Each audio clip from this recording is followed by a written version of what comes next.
Oops. One sec. Okay, so here's the thing. I actually forgot how to make a countdown screen. I'm figured it out at one point. I'm 99% certain of that. Let me turn this down just slightly. But fuck if I remember how to do it. So, where this would normally say 5 minutes and count down, it doesn't say that. It is what it is. So, let me see about running an ad and killing my pre-roll, and getting things ready. Highly recommend going to see Plunge 87, who is playing Indiana Jones in The Last Crusade. It is part of his LucasArts Summer of Adventure. Or Emmy Andrew, who is continuing to play Final Fantasy 16. I have no idea where she is in the plot now. I know she's past the both time skips. But beyond that, I'm not entirely certain. Oh, heavens. I've forgotten how to do everything. My process was so automated in a stupid way that I can't remember how to do shit. It's not like my streams are terribly high detailed, as you well know. It's actually fairly simple on account of it's a screen and an away message that I haven't done yet, and a countdown, which I clearly have not done either. On the plus side, I can't go over my countdown. On the downside, you're staring at a blank screen. Maybe I'll do my entire thing this way. Now you may notice I've still got my Lords of Darkness thing up. I figured that since it's been can I not run a 3-minute ad? Apparently not. Okay. I figured that since it's been quite a while since I've played Lord of Darkness, I'm going to play it twice in a row. That and we kind of cut off at an interesting spot. Though, I won't lie, Sanctum of the Archmage is also interesting. I just maybe don't quite have the wherewithal to follow plot right now. It's been a long day, but a fun day. I can't complain. Uh, I've been trying out a new PDF program that's a free editor, and I'm very happy with it. The OCR was the real reason I'd gotten it, and it's not quite what I was hoping for. You can either apply it to a small area, or you can export it to like a Word document, and that's not really what I need. Really, I just want something that lets me find things in a scanned document, because I scan quite a few things for work and such. Now, in work, we use an actual program that work pays for. Blah, lost my plural somewhere in there. But still. All right. According to this, I have been babbling to a black screen for 3 minutes and 35 seconds. That's not too bad. Maybe I'll just get started. Who knows? Who knows? But anyway, what I have found very useful is the ability to remove and add bookmarks, because sometimes a PDF will have the worst fucking bookmarks you've ever seen, and you're like, what the hell is this? No. All right. It's like, why is this happening? You ask yourself, and there's no real answer to that. Hopefully, you can hear everything okay. I have not really tested any of this. I might be too loud. It might be too soft. I don't know. I don't know. I meant to test it before I streamed on Saturday, and I did not. And then I did not for today either. Yeah, well, it is what it is. So let's see. I also got to get farther in another Eden, though, because there are some special prizes if you complete story missions by the end of the month, and we're getting close to the end of the month, and I keep getting sidetracked. I feel like it won't take too long to get to where I need to be, at least to finish part 2, and that's the part I'm concerned about, because that's the character I really want to get, is the prize at the end of part 2. There's some free spins later on that you can get, but I'm less concerned with that. All right. Gotchas. Okay, so let's see. Where did I leave off? Ah, Vampire Victory. Nice. I think I'm going to have to go back through the lair, though. So, did I pick up that letter? I did.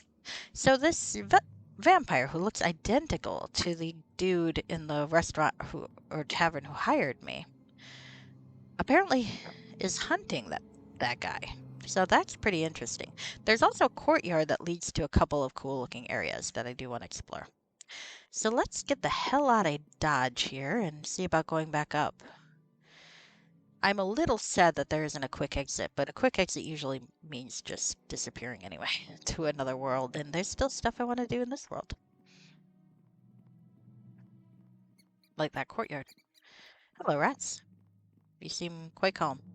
You're busy eating those people. Yeah.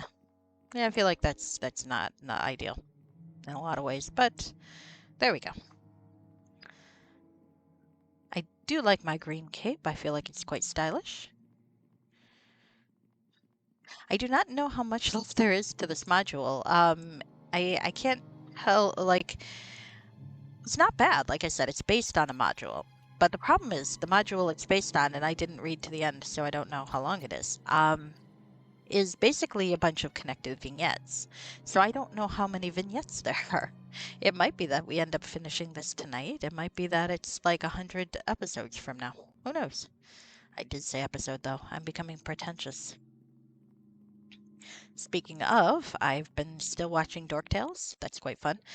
My problem is, of course, that I keep getting distracted, so I catch maybe like 10 minutes at a time, and then I go and do something else. It's possible that I would benefit from some sort of thing, but we're not going to talk about that. All right, I do want to see in that courtyard, though.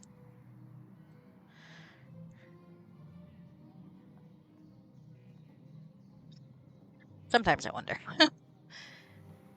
On the other hand, I'm not quite ready to have a pre-existing condition, of course.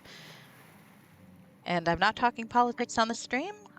I will say, I did not anticipate what's happened this weekend. And when the idea was brought up, I really didn't like the idea. I thought it was going to be a disaster, even though I mean, I thought the people in support of it had a bit of a point. I thought, no, this is not the good time for it. I have to say, cautiously optimistic. I will see how that goes. And if you want to know what I mean by that, you can ask me later. Like I said, cautious optimism. There are worse things than cautious optimism. All right, so this is the courtyard I was in before, and I'd like to go back to. There we go. All right, so it's an enclosed courtyard that, if I'm not mistaken, you can see the sky. Before, since I went in there at night, I wasn't sure if it had a roof or not, which to me says that it's not a courtyard. But I have to remember how to tilt my thing up. My keyboard is not done the same way. Oops, that's home. That's end. Okay, so I can zoom. How do I tilt up? That's zoom. Oh, shoot. Oh, shoot. Do I not have a page down? Oh, maybe I do. Maybe I do. Hold on. No? Maybe a function? Ah, here we go. Okay. So oh, look, I can see the sky. All right. Oh, that's quite lovely. Look at that. That looks really cool. I feel kind of guilty for not showing the sky before. If I could play like this, I'd love it, but I really can't. I need the top-down voice from God playing style. But look at that skybox. That's gorgeous. All right. That is absolutely gorgeous. Okay, so now I know how to do that on my new computer. I didn't think about it, but the keyboard's kind of squinched in, so it's like a little more square than I'm used to, and I like a longer keyboard. Otherwise, I have no complaints. I really like my new computer. I think I made a good pick for it's doing everything I want it to do, but That is something I gotta get used to. I don't like change. That and I've been looking on Amazon for a keyboard cover because um the computer I had before my last computer, one I never streamed on, thank God, um had an issue where I'd constantly get crumbs under the keys, and eventually the keys started popping out and such, and it was just awful. So when I got my last computer, I got these very lovely little cheap, of course, because I am cheap, keyboard covers, and I've been looking for one for this model. And for whatever reason, it's really hard to find this model, like something set for this model. I don't think it's, well, maybe for once I got a keyboard or a computer model that's actually new. I usually get them like a year or so out of date, so I didn't really pay attention to that this time. So who knows? Who knows? Maybe I got lucky. But it is, I just got to be careful not to eat near my computer, I suppose. Courtyard time. So let's see what the heck is over here. Now, I want to go down a well. Would you like to climb down into the well? Yes. Huh. There's a coffin in this well. So clearly there's not just one vampire problem in this town. It seems like there's more than one. So a coffin is empty. Unless this is Jonathan's coffin. You know what? Let's go talk to Jonathan maybe before I really explore a whole lot. Well, I don't know. We can explore a bit. I'm thinking maybe that this is where Jonathan lives, though.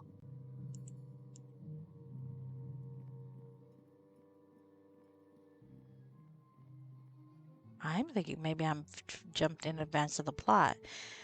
Okay, well, I saved here. I'm going to save here again. And I'm going to go talk to Jonathan and see. Because I think Jonathan's a vampire. I think he's a vampire. Now, is he a good vampire or an evil vampire?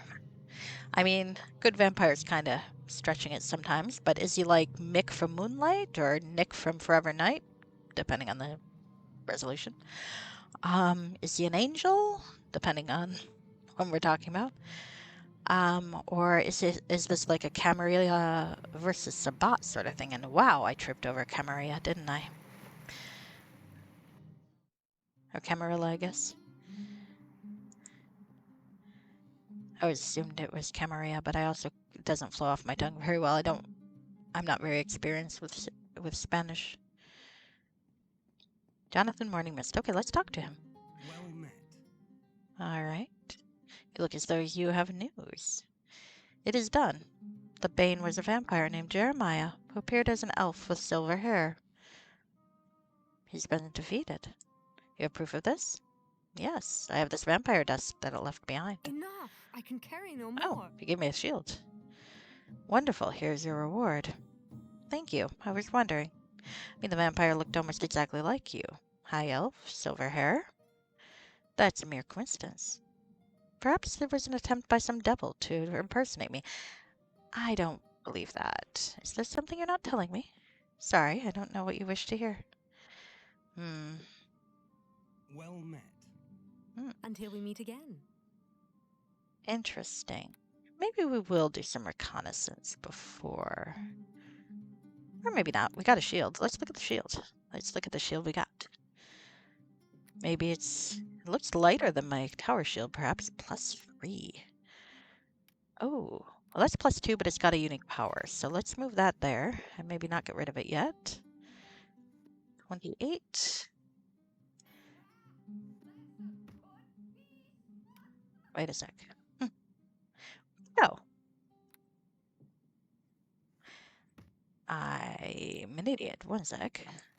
And that reminds me that I can sell shit now, can't I? Alright. Where did my other oh, it fell. I dropped it, I guess. Another shield. Enough! I can carry no more. Quit your bitchin'. We'll deal with it. Let's put that there. I wasn't expecting it to drop, but there you go. Gotta love a bag of holding. Alright. I do wonder what what the persuade check would have done if I'd passed it. Or perhaps it wouldn't have done anything. Maybe even a high persuade. I've got a decent persuade for my level, but I am also, as we know, a little underleveled, so. Well, I'm definitely on board with searching that area, but it occurs to me that I should also maybe sell some shit. I think the Black Lotus I could sell shit at. Because if I'm going to go treasure hunting in a mansion, I want to go treasure hunting in a fucking mansion. All right. So I hope folks have had a good day. Like I said, I have.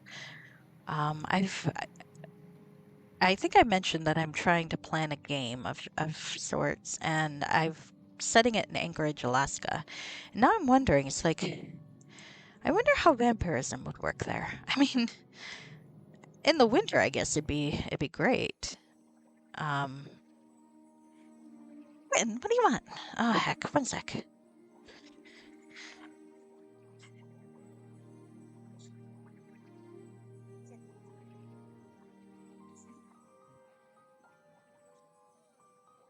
Like one of these?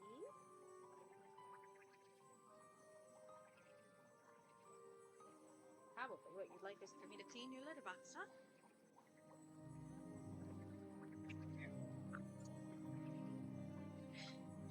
After stream, darling. After stream. All right. Yeah. Hi. Yeah, I will clean it after stream. All right. So let's talk to this Will Calden fellow again, and we'll sell shit. Good work regarding that bane, by the way. What can I do for you? Interesting. Do you happen to be able to remove curses? Oh, shit. That's why I couldn't remove my sword. Ah, hell. I liked that long sword. Ah, shit. I lost the sword. Can I have it back? Ah, great. Okay, well, I guess I gotta buy a new sword. Let me see. Ah, fuck, man. There's a good fucking sword. Was it worth it being cursed? Maybe. There's a long sword +2. I can't really afford it yet, but maybe if I sell some shit, I will be able to. Let's give it a shot. Probably not selling that, but we'll see. Reptile Club. I'm not going to use that, but that is looking good for me being able to afford that +2 sword, huh? Alright. A +3 quarterstaff. I do like that. You never know when you might need a +3 weapon. Let's identify the cloak for 90 GP. Interesting. Cloak of the Bat. Ooh. Actually, we might keep that. Known only by his nickname, Stiletto the Thief became renowned for his amazing skill at burglary.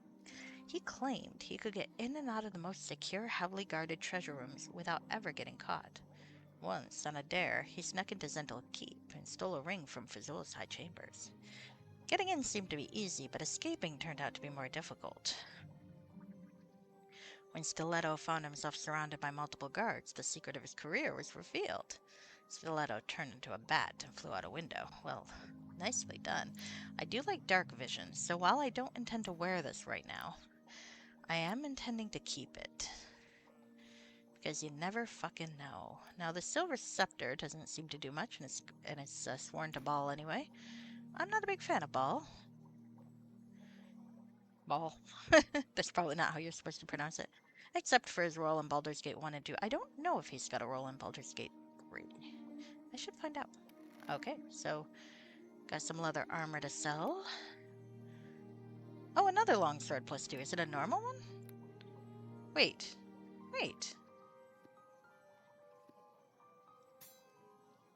Oh. Well, then I don't need to buy the longsword +2, do I? How did I end up with 2?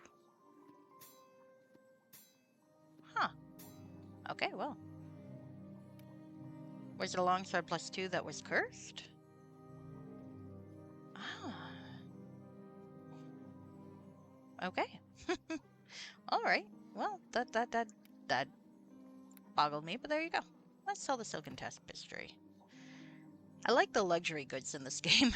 Probably because it's based on the module, and I remember a lot of old modules would have luxury goods like that. This was probably a quest item for a quest I never got. Oh, actually, no. It wasn't. It was a quest item. I got that quest, but that guy tried to kill me, so now it's mine. I could sell it, but I feel like this probably isn't the guy I want to sell it to. Alright, let's see. I want to keep the Netherese shield. Short sword can go, though. Long sword can go. Crappy armor can go. Crappy armor can go. Okay. Short sword +2 can go. Ring of magical defense. Keep that. The sling +1. You never know when a ranged weapon might have been good. Like when I was fighting those things that had drown. Let's sell the silver dagger, regular dagger, and regular dagger. I don't need daggers, I think. Shadow ring I can't use, can I? Yeah, shame about that. I wonder what the unique power is. I still might keep that, just for the hell of it. Alright, so let's see. What things can I buy now? I don't have quite enough for an amulet of health, but that immunity level ability drain is ideal because I fight the undead a fucking lot, don't I? I could sell this shield. Well, actually, it's not worth that much, is it? I was expecting it to be worth more. What's the unique power? Dispel possessions. Well, you never know. I could sell the death book. Between the death book and the nether scroll, I would have enough. Oh, I don't know if I like that, though. I might wait.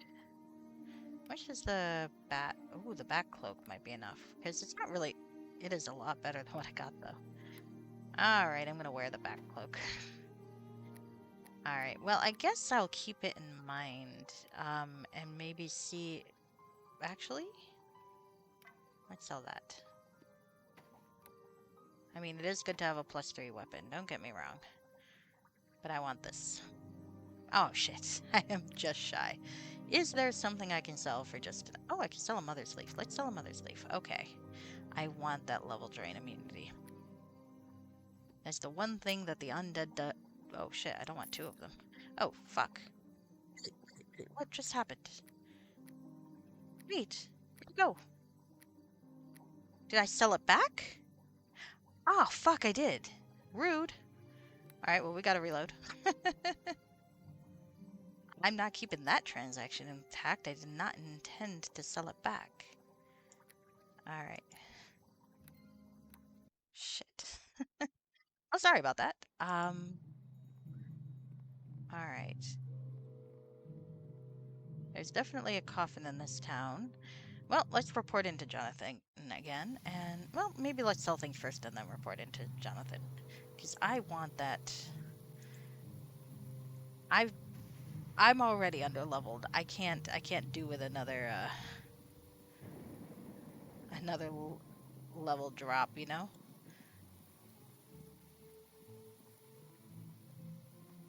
I think I'm catching up though by now. The experience gain has been pretty generous, I have to say. I wonder if the numbers aren't from the book, because I think it may be a little too generous. But it's hard to convert because it's an older edition of the game. It's always hard to make that conversion and see what would be appropriate. So let's remove curses. Alright. Thank you. Alright. Let me see your selection. Now, back to selling shit. Let's sell the short sword. Let's sell the dagger. Not yet, but we might end up selling it. Alright. Sell this. I had just enough for that purchase and then I fucking sold it back. Okay. The shield. I didn't get that yet. Alright, well, we're gonna sell... Well, no, I wanted to keep that for the possession thing, so never mind. Was 2. I might not have enough, though. We'll see, we'll see. Long sword. Short sword. I'm gonna keep this long sword. Sell the tapestry. We're gonna keep these things, the nether scroll and the death book, because God knows what. I don't know. Maybe that'd still be a quest item later. Sell the quarterstaff. Keep the cloak, though. Oh. Shit. Alright, because the cloak is +2 as well, but has extra bonuses, so.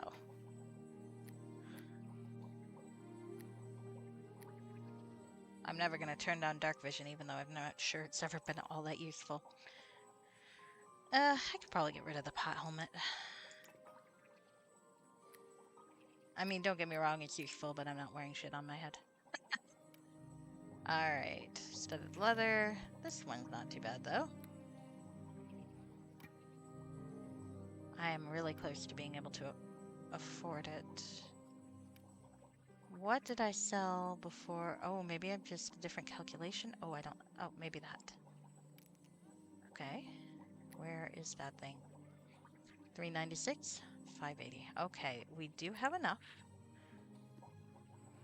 There we go. Okay. Alright, it worked this time.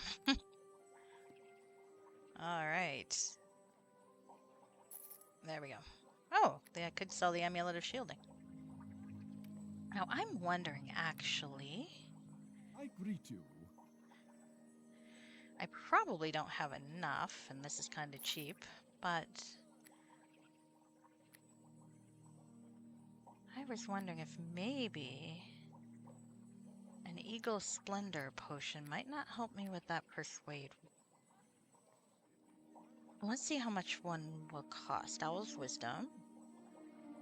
Fox, Endurance, Eagle Splendor, 170. I got enough. I think I'm gonna buy that. Alright. And let's... What the fuck? Okay. The joy of having a puppy upstairs is that there's always noise. Thump thump thump used to be, oh god, something fell, dropped. Usually what would happen is like one of my parents, usually my mom, would fall asleep with the computer in her hand and accidentally drop it. Fortunately, it's a very sturdy computer. It's like a tablet, and the case is very shock absorbent. But still, like, a thud like that was, please investigate. Now it's just like, oh, it's the goddamn dog. She's a cute dog, though. Very energetic. I think we've all the problem is we've all forgotten what it's like to try to raise a puppy. Lance our prior youngest dog is 8, and while he still acted like a puppy in a lot of ways, there's a distinct difference. Oh, and boy, is he so much more sedate now. Okay. Oh, shit. Okay. So, I wanted to do this. Where did I put that thing? Okay, while we're talking, I'm gonna drink this. Sorry, dude. Okay. Well met. It's done. I have this. Looks like you. Is there something you're not telling me? Alright, well. I wasted 170, but that's okay. Let's see how this works in comparison. I think this is 1 point better. Same in oh, because the tower shield is bigger. But the tower shield is also really fucking heavy, so... Look at how freer I am. Okay. Well, now I'm gonna go search in that courtyard. Because I feel like there's something to see there. And I haven't been zapped to somewhere else yet, so...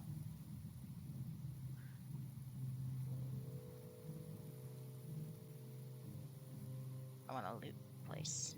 Which is a very unpaladin-y sentiment. That's alright, though.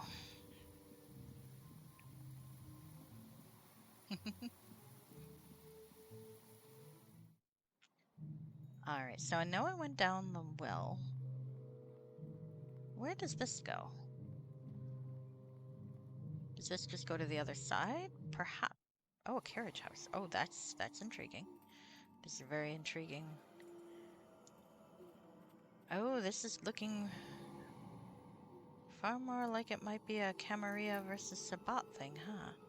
Let's get that iron spike. I always thought it was wood that you'd use to kill the vampire for good, but you know, let's see. Uh-oh, I'm possessed. Oh shit. This isn't good.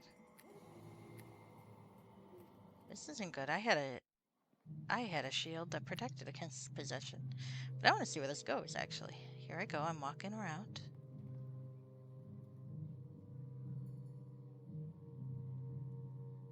Am I still possessed? Okay. You know what? Let's get that tower shield back up. I want to see what happens. Dispel possessions. I think maybe it's a better idea to keep this thing on. Okay. So let's see. I tried to pick up an iron spike, and I was forced to drop it. Well, I want that iron spike. Where is it? Is the iron spike gone? Maybe. Oh, shoot. Well, that's annoying.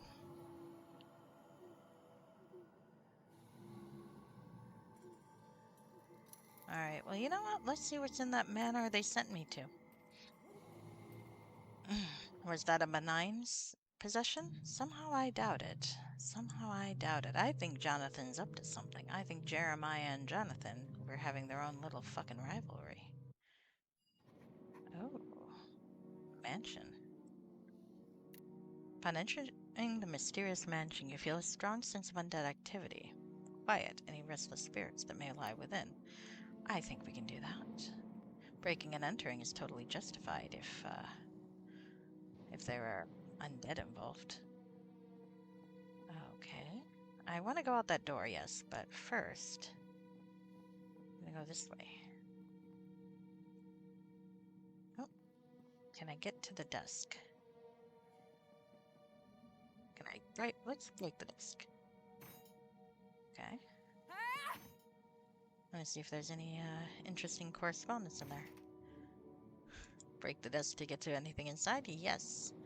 Also, if there's wood. Alright. I admit, I never really trusted Jonathan. I do wish there was a bigger map to look at, not just a mini-map. Oh, boots. Hmm?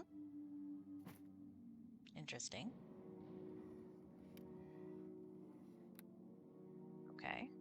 Is that a clue? And this looks like a laborer's room. Let's see what's down this way. Another room, so that will take me farther along. Oh, hello, there's a cursed monk. I do like a cursed monk. Hi, fellas. Oh, hello. Guess what? Level drain ain't gonna do shit anymore, you fuckers. That was like the worst part of fighting undead, so I think we're gonna see a change in Isabella's fortune.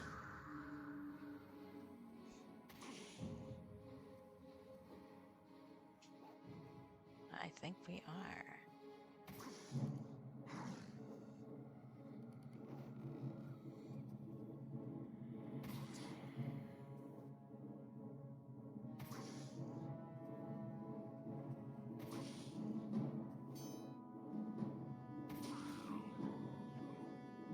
I'm definitely on a World of Darkness kick. I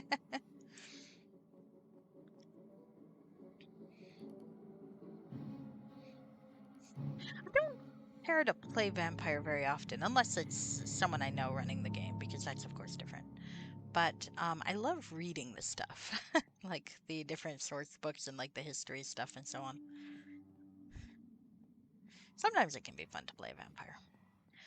I think I mentioned that the last time we played a vampire-esque game, I played a character that was essentially a Sabat Shovelhead, but without the same setting context.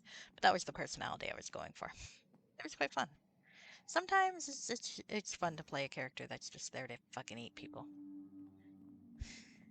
I did derail at least one quest where a bartender got mouthy and I drank him. But my storyteller didn't miss a beat. He just was like, well, you got a vision of this, which is the plot point he was going to tell you about, and you were going to pursue it another way, I suspect. But there you go. It was fun. My character in our current game is a cranky healer.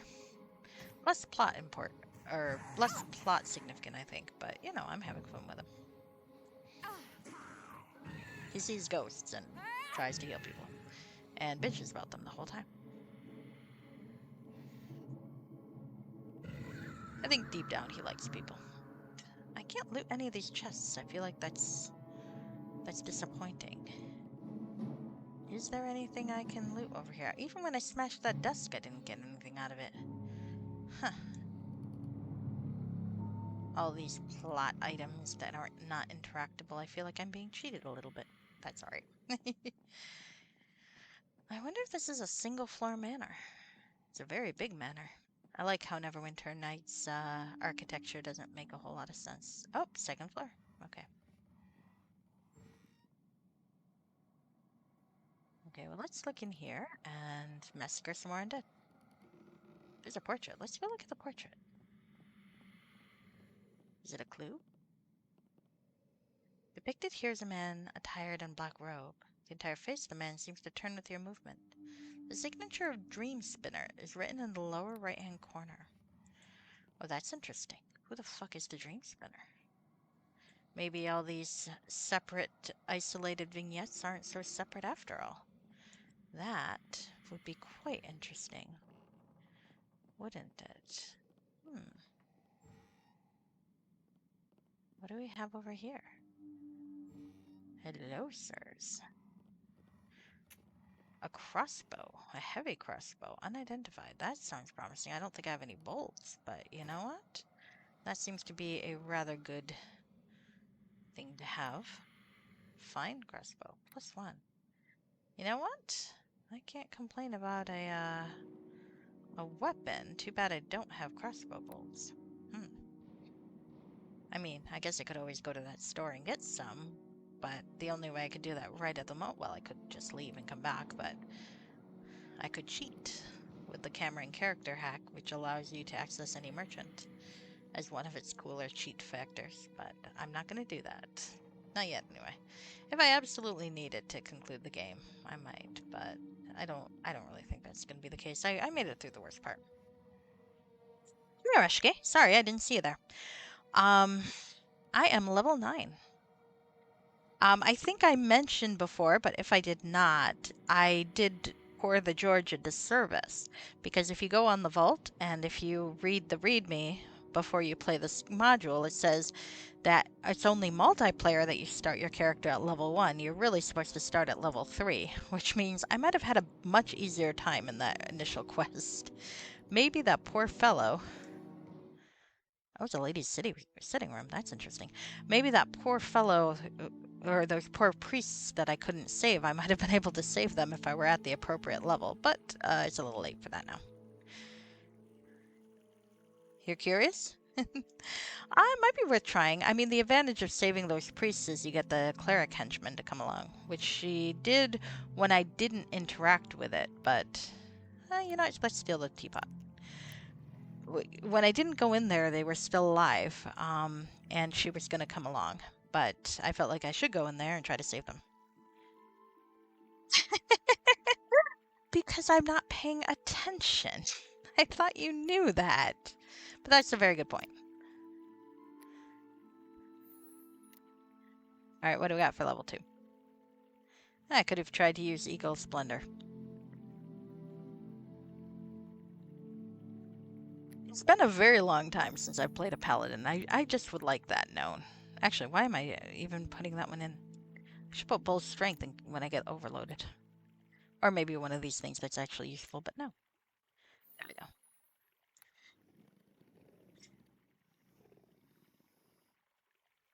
Alright, I'll put Bless Women on like a sane person. Goodness sake. You're so bossy, Reshke.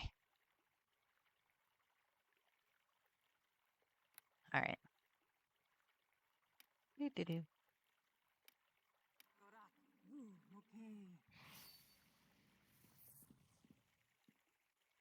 That's true. That is true. You're not wrong. All right, let's see, let's see.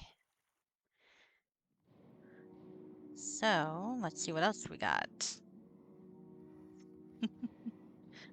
All right, I still think that Tavern Keeper's a vampire. Now, a good vampire or an evil vampire, I don't know. Like I said, I mean, I've played a lot of World of Darkness, which kind of assumes that even the good vampires are a little bit questionable. They're a little comic booky, but, you know, that's sometimes fun. Okay, let's see what's in the corner first. It's either going to be nothing or it's going to be something horrible. Let's find out. It is good to remind me of things that I should do in the game. I never complain about that.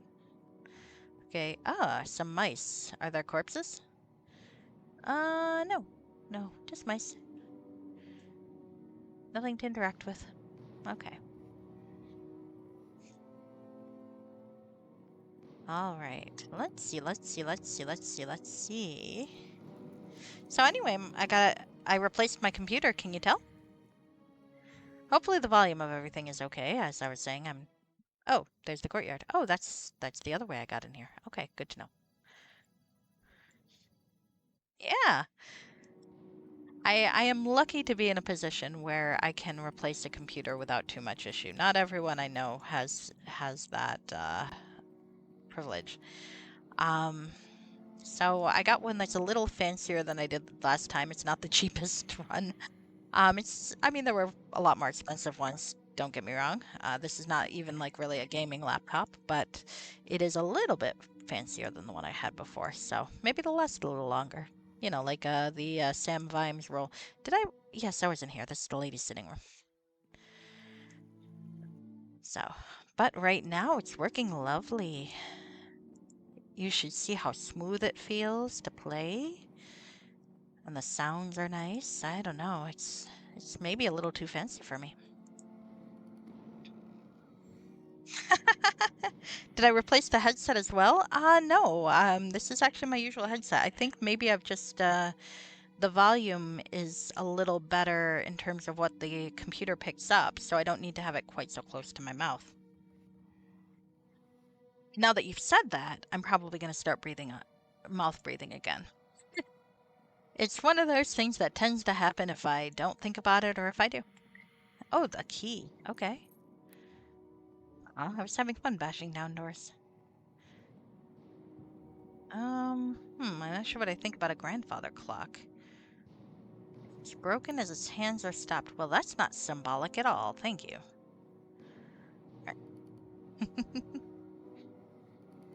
Yeah, I only replaced the computer for now.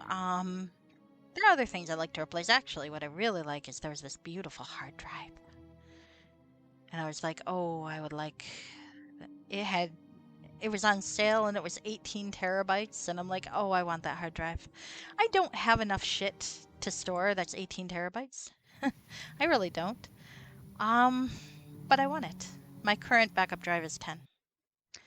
And I feel like I need those extra 8 terabytes to hold nothing but to have.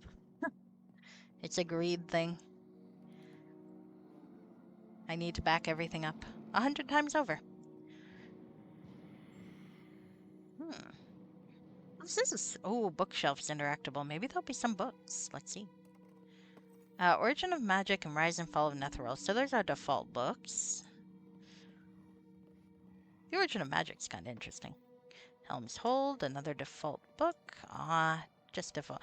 Oh, but that is a glowy circle of doom. Let's go kill whatever's in this glowy circle of doom. Hi. Hello. Sorry. Poor kid. Well.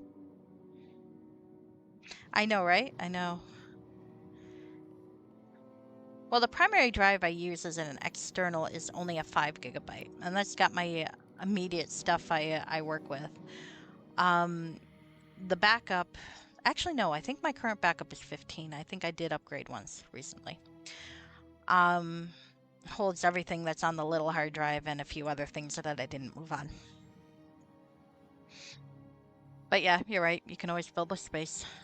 Documents, so on.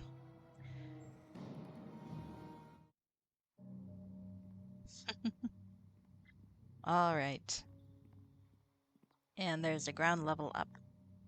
And some stained glass. I do like the stained glass. Aren't they cool?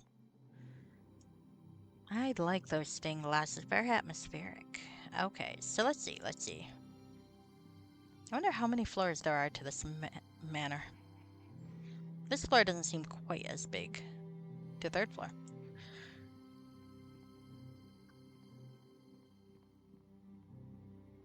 But every building in Neverwinter Nights is a bit of a TARDIS. You know, it's funny. I was talking to someone about Doctor Who recently, and I haven't watched in years, so I wouldn't really consider myself to be like a devout fan anymore. Not that I have anything against it, it's just my interest waxes and wanes. But I got into it before the new series came out because I had a math teacher that was really into it, and he gave me a copy of the 1996 TV movie taped from the TV, and a copy he'd made of his laser disc of 5 Doctors, and that's how I started it. Maybe I'll have to look. Old stringed musical instrument seems to occasionally play by itself. So let's go look. In the courtyard, they had a very nice skybox actually. So maybe let's see. All right. So where's the fucking stained glass? Is there one in here? Or was that in the other room? It might have been the other room. Let's go check the other room.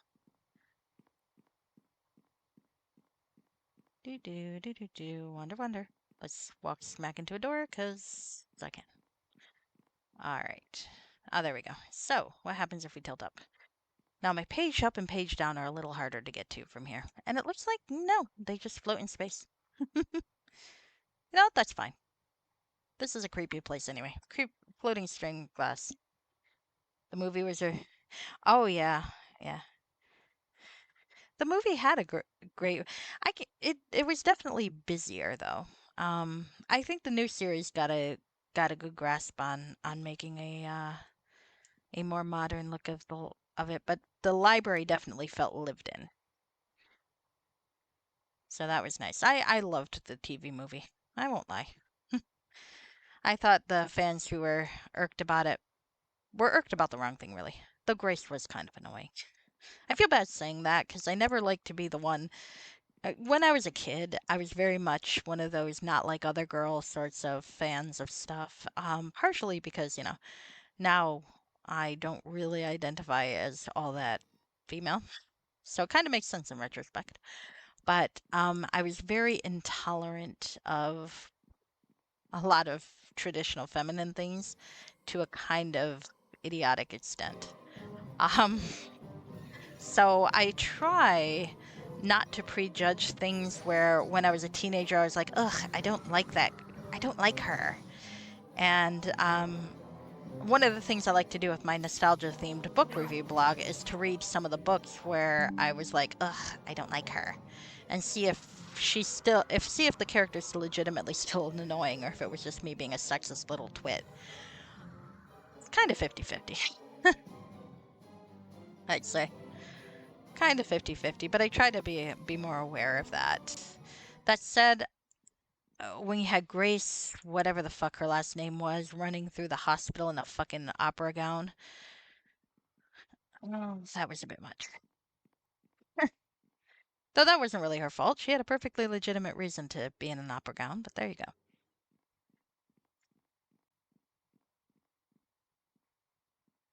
But Paul McGann deserved more. I'm glad he got to do some big finishes and so on. And that is a man who's aged really well. It's weird to think that Paul McGann in Night of the Doctor, that little short that led into the 20th or not 20th, the 50th anniversary of the show, the special, with the 10th and the 11th Doctor. Teenage girls are some of the most obnoxious. maybe that's part of it. Um, I don't know. I think there are some cases where I think the female character is legitimately annoying, like one of the books I'm reading now from the Chisuli series, which already kind of had a really bad start. The first book in the series is the most racist thing I've ever read. Um, Slowly improved the series. But the current female character I think has a lot of traits that just really aggravate me. But I don't think they aggravate me because she's a woman. It's a combination of an author who is well, her take on a feminist story is very 1970s, 1980s inspired, I think, and very action girl feminist, which there's nothing wrong with that. And a lot of levels I really like that because and I like those protagonists. I mean, it's far more interesting to watch someone swing a sword than it is to watch them do needlepoint, even if needlepoint is actually a fairly undervalued skill and is very valuable and so on. That said, I do not like reading action girl stories that have to shit on the more traditionally feminine characters. That I think is unnecessary. I think it's unrealistic. It's like, oh, she only cares about clothes. In this sort of setting, you'd have like two changes of clothes, period, probably. And the fancy dresses and such actually have a bit of a point in most cases. Um, in a lot of economies, women couldn't inherit property outright. So if you ended up widowed or cast out or something, you had what you wore. And so all the jewels and gold thread and stuff, you could use that to sell it and like set yourself up somewhere. Um, but also it's like, oh, all she does is sew things. And it's like, well, in that setting, that's how you got clothes. There wasn't a Walmart on the corner. So I think a more realistic thing would have an action girl feminist quite grateful to her sister for being good at that. It's like, thank God my sister can do the sewing because I can't and someone has to. So I really dislike action girl stuff that shits on more feminine characters. So there's a bit of that. And there's also I'm iffy the older I get, the iffier I get about princess feminism.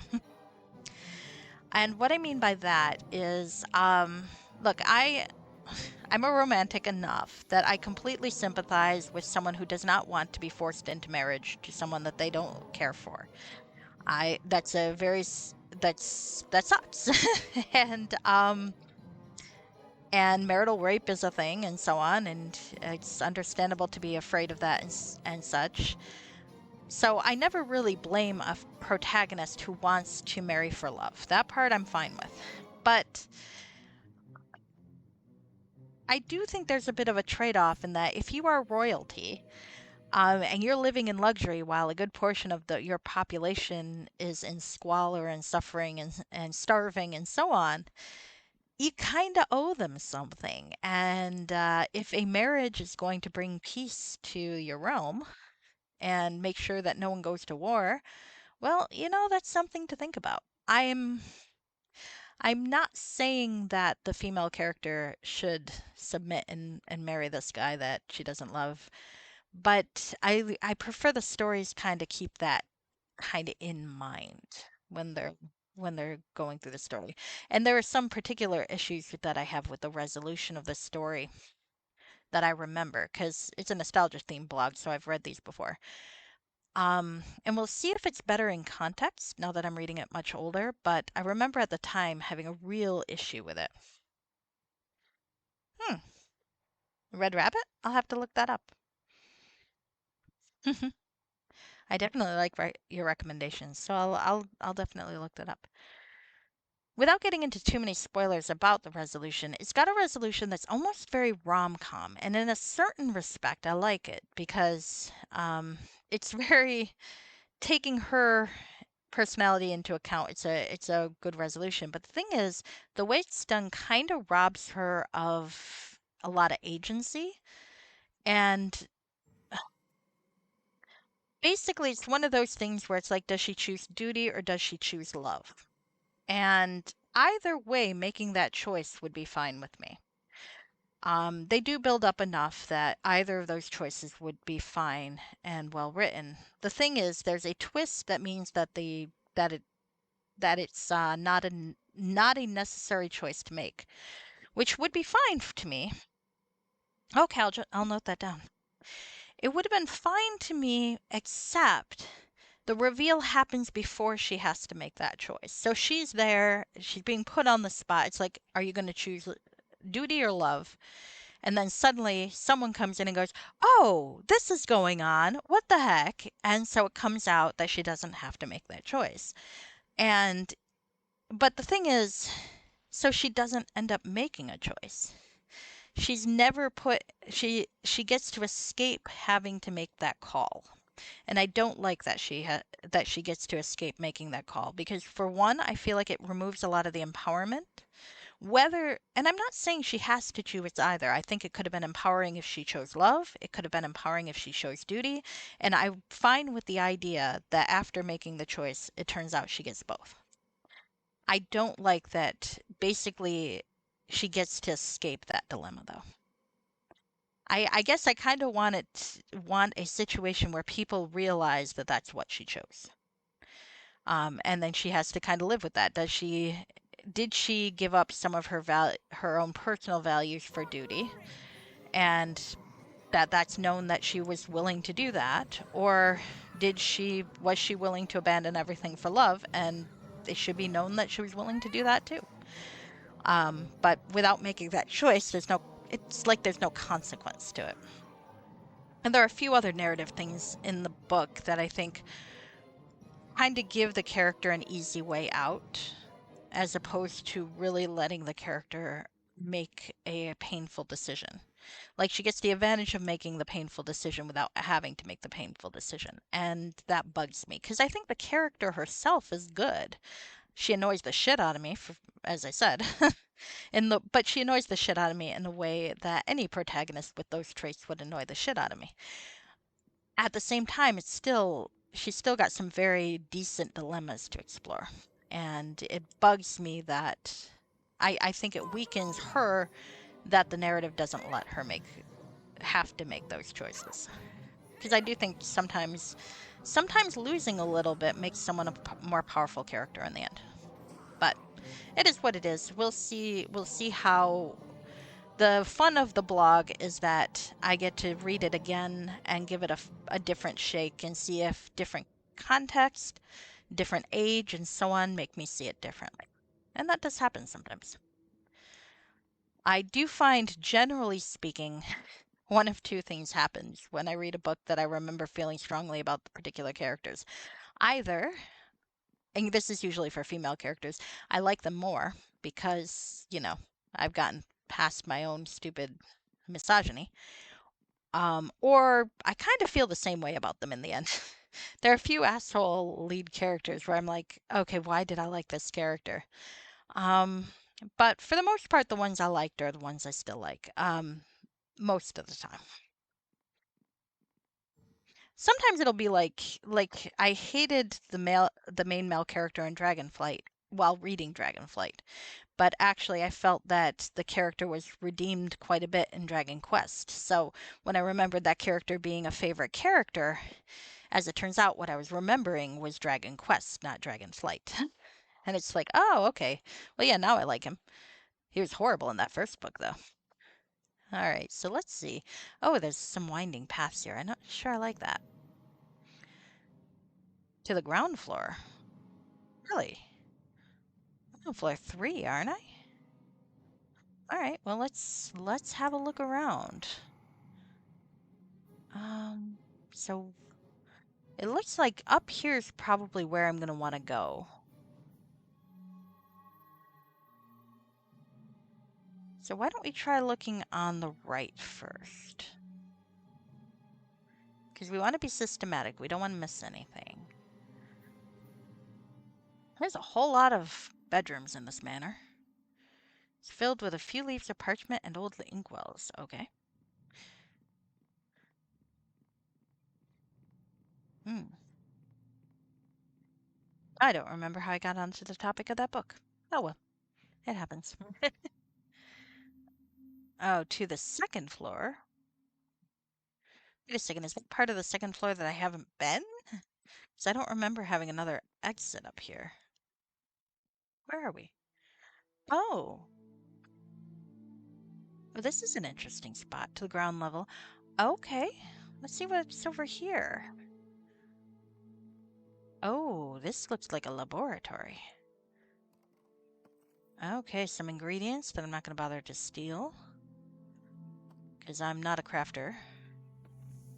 But the crafting stuff makes a lot of sense given that this was a pen and paper module.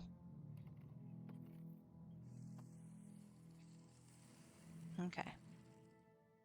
Human skeleton hanging from a hook on the ceiling. Oh, I thought that was a thing. Oh, fuck. Okay. Hi. You're a ghost. Yeah, you can go fuck yourself, ghost. There we go. You were right. Divine does make a huge difference. I should have been using this all along. Well, oh well. Might have made things easier. Oh, advanced level. Okay.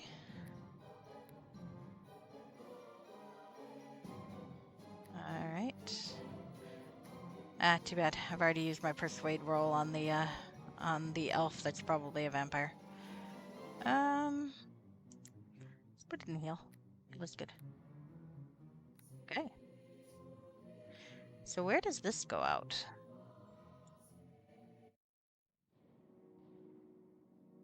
Let me close my character sheet. Where are we? Oh, okay. Is there like a room to explore, or is this just like a tiny little cellar? It might be a tiny little cellar. Okay. Alright. Oh, found a secret door. Okay. And there's the secret door. Does it go out into here? It appears to. Okay, can I get back? Fuck. Can I get back? I cannot. Oh, I don't like that. Can I find it from here? Unfair. Unfair. I don't want to go all the way up again. Shoot. Well, I probably shouldn't have exited then. Alright, well, I think I can make it back up. Okay. Right.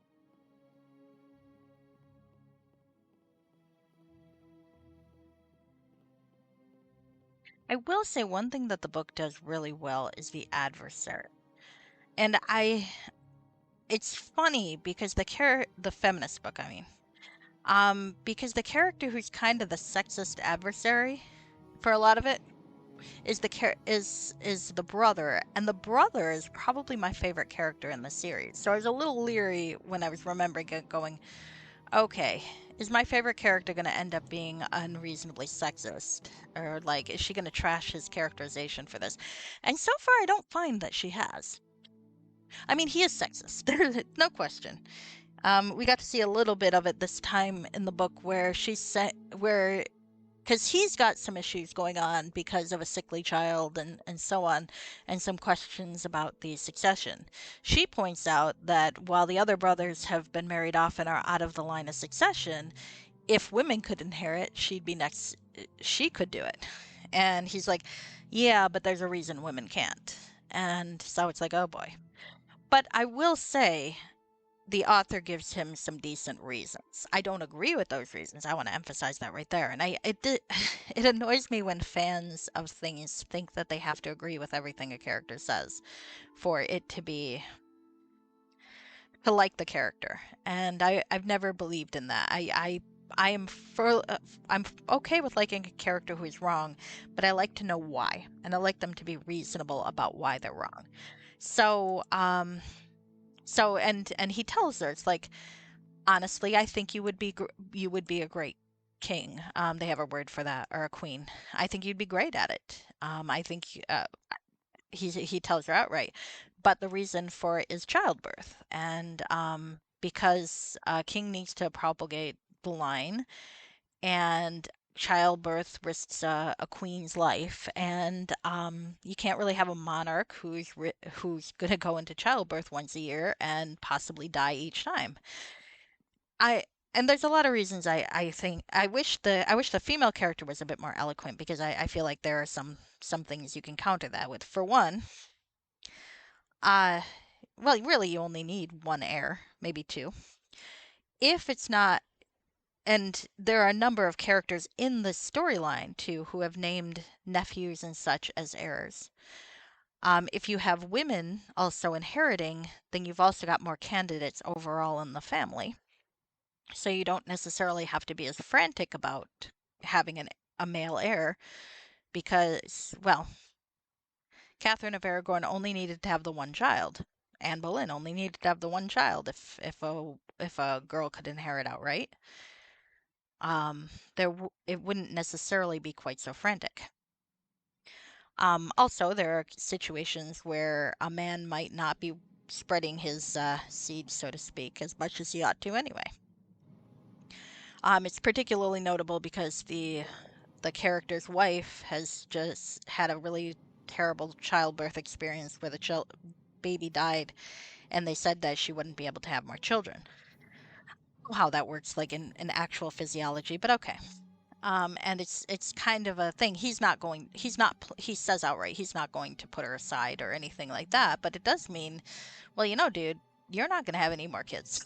So, um, the whole thing about female queen having to go through childbirth all that long, it's like, well, maybe she doesn't because she's not going to have that many kids.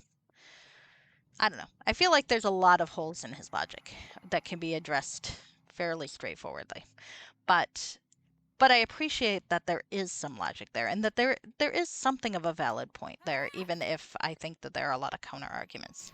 And these are not the most eloquent counter arguments. Give me a bit and I could draft something in writing that's a bit better and more persuasive, I think. But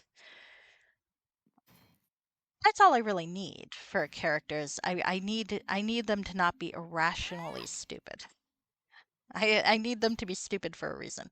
And I mean, given that this is a setting where feminism is clearly not a thing, and one thing that really bugs me is that while the female character wants to be treated like a guy and have the privileges of being a fighter like the guys, it's also presented as part of her having these ancestral powers. That's kind of a big thing in the series. But it's like she's like one of two women in the series who have those powers. And there's no mention of anyone else in either culture that is featured. There's no mention of other women wanting to be fighters, and I feel like that's unreasonable.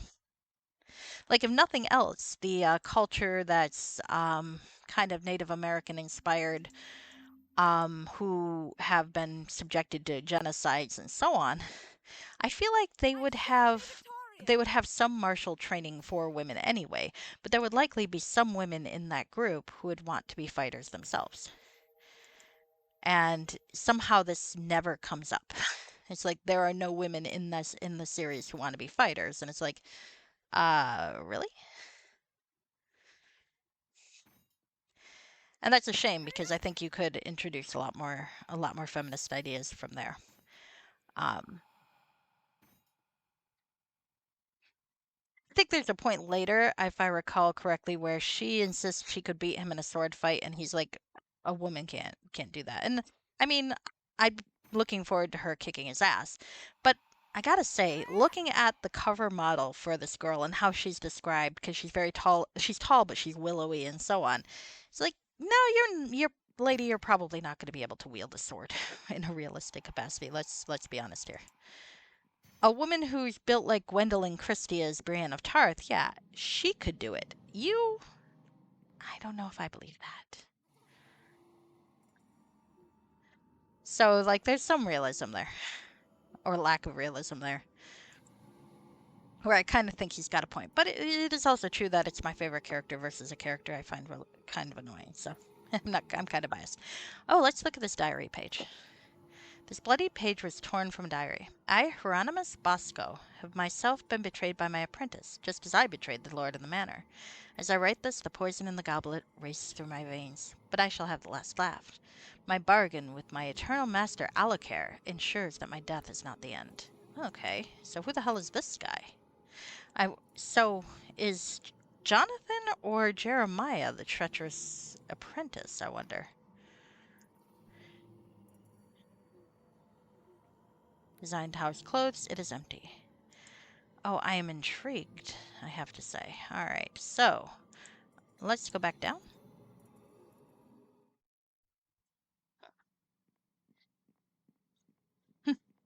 So it's weird to say I'm happy my favorite character is sexist, but I feel like the way that the author does it is reasonable for how the character is established, and I find it forgivable. There's a broken bookcase here. Let's see if I can push my way through, huh?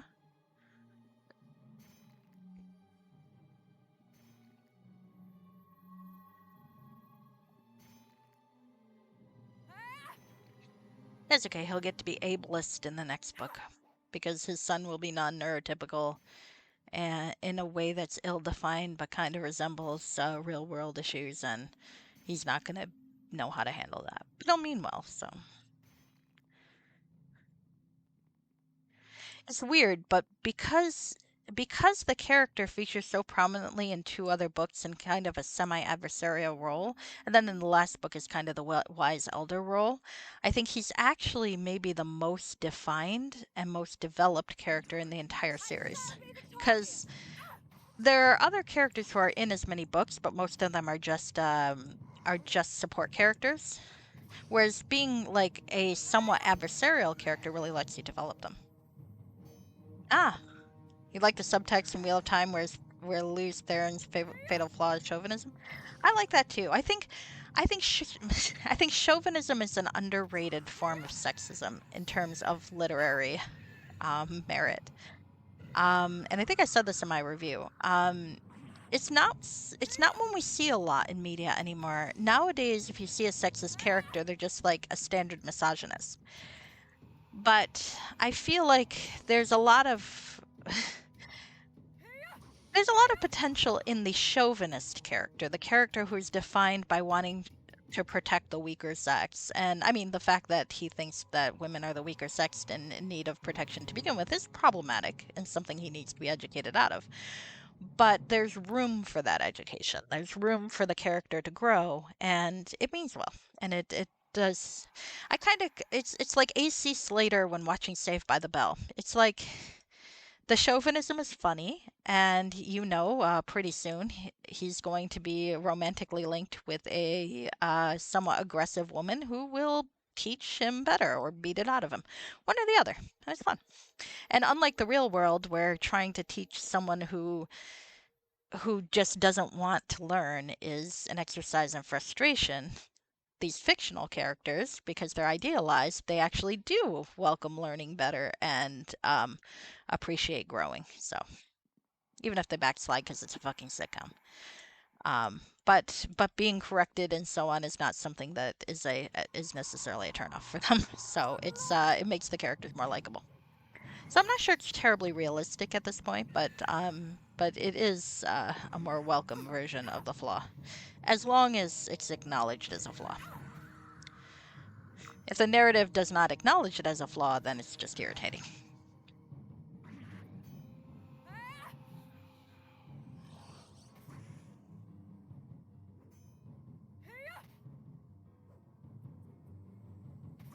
I think sometimes Harry Dresden from the Dresden Files suffers a bit from that because he's got kind of the chauvinism flaw too. But I think sometimes, and I do think it's mostly intentional part of the author.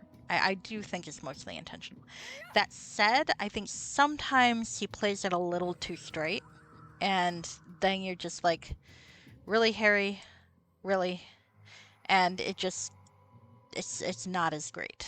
But when it's done right, and a lot of times Butcher does do it right, it's pretty entertaining.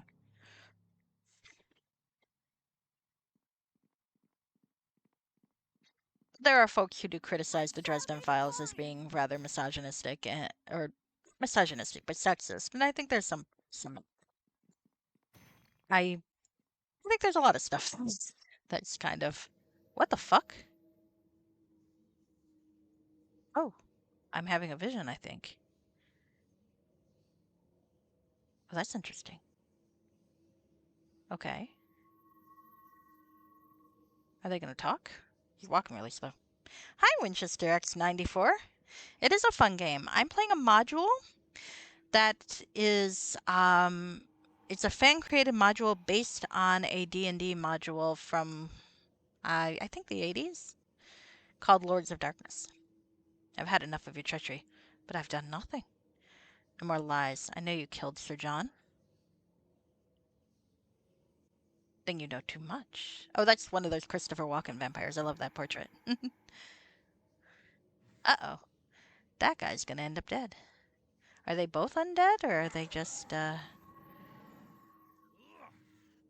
it's very cool. Very cool. I love playing fan-made modules.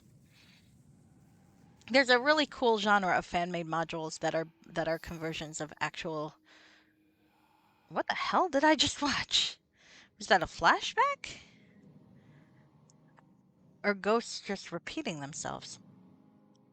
Um, that are conversions of old PnP modules, and I think that's just such a great genre. All right, I'm gonna save here and see what happens if you go downstairs.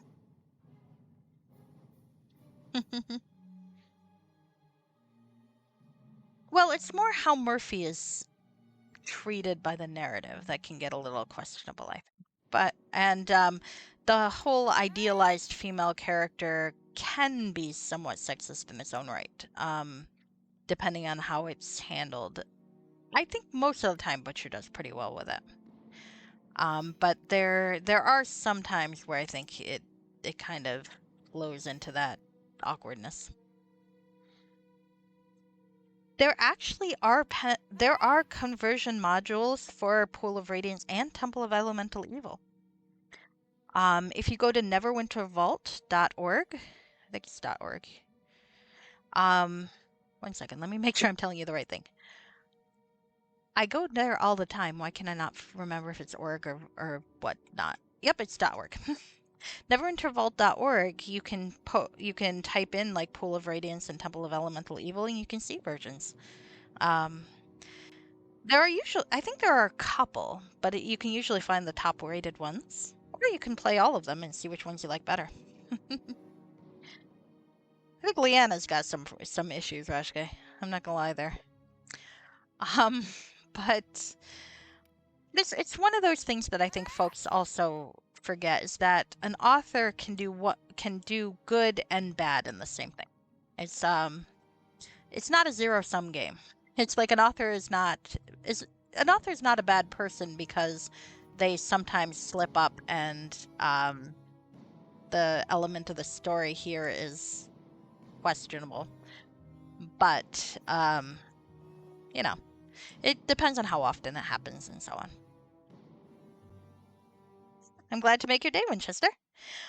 If you go in here, give me a sec. If you go into the community module tabs, I don't think there's either Temple of Elemental Evil or Pool of Radiance here, but here, if you go here, under community modules, they've got some recommended modules from the community. And one of the ones that they have is Rick Francis's version, I think it's Rick Francis's version of Eye of the Beholder. And it's a conversion of, or it's a version of the first two Eye of the Beholder games. I have not played them yet, as is evidenced by the fact that they aren't lit up because I haven't installed them. But from what I understand from certain people in this chat, like Rashke, it's a very, very good and very loyal. Oops, that's not what I do. I just quit out. No. Let me get back in there. It's a very, very loyal conversion, very, very true to life. So yeah, I definitely recommend that. No, stop that. And the community modules are free, but you get a version there that's been pretty vetted for quality. I won't say that I've never encountered a bug or two. Oh, wow. Game Boy Advance brings me back memories. Oh, that was a long time ago. All right, where the hell am I? Okay, there I am. Quick save. There you go. Per Rashke, you can use the maps and walkthroughs of the classic Eye of the Beholder games directly in the Neverwinter Nights version. That is awesome. And as I think I've mentioned before, I would like to play it because I could never finish the old gold box games. The main issue is I fucking suck at mapping. It's awful. It's like I'll take and I have this issue with older Ultima games too, but that's kind of less of an issue because you can get a bunch of ladder up spells. Um, and Exodus came with a map book, but does that mean we're old? It does mean we're old. But not having an auto map in Eye of the Beholder was really hard for me. Um, and annoying that it didn't have an auto map because like Dungeon Hack, which has a lot of the same elements, had a fucking auto map. But anyway, it made it really tough for me to play, and I never got very far because I just end up backtracking. Ah, you cut your teeth on the original Bard's Tales. I bet you did. Take that! The ones I played Hillspar. That was actually my first D&D game, was Hillspar. I'm not sure how far I ever really got in the plot. I just would break into places and get chased by guards and die. Um, go in the archery and arena, but I never really, until I played it for stream. I never went through any of the guild quest lines. For the stream, I played the Halfling Sans Pantalon, who um who made it through the thief storyline. Really recommend it. I played some of Secret of the Silver Blades, but I never really got far. As I recall with Secret of the Silver Blades, what I ended up doing invariably was I'd find the room where all the equipment was located for the characters, I'd equip them up, and I'd wander about a little bit and die. It was fine, I had fun with it. Then I tried playing the Eye of the Beholder games, and I get maybe, like Dark Moon, I get to the cut tower, and that's about it. I got farther with Ultima, because Ultima 7 was actually the first one I really played that I understood, and I beat that pretty good. And Serpent's Isle. When did that come out? How old was I when Ultima 7 came out? I remember I was living in Pennsylvania when I fucked up the boot disk and sent our computer into a loop. That was fun. And that was the last time I got to play it until college. So I think I was about 12, 10 or 12. Oh, you'll laugh at how many weeks you were stuck on the first starter dungeon trying to find the password written at the four corners. Oh, it was spelled out on the map by the walls. Oh, well, that's mean. That is very mean. I am in defense of young Rashke. Um, Now Hillsfar I played at like 7 or 8, and like I said, I didn't really beat it. What the ooh, an abacus. Let's steal the giant abacus. Hey, I might want to do math someday. I mean, I'll be honest here, I don't think Isabel is really the math type, but you never know.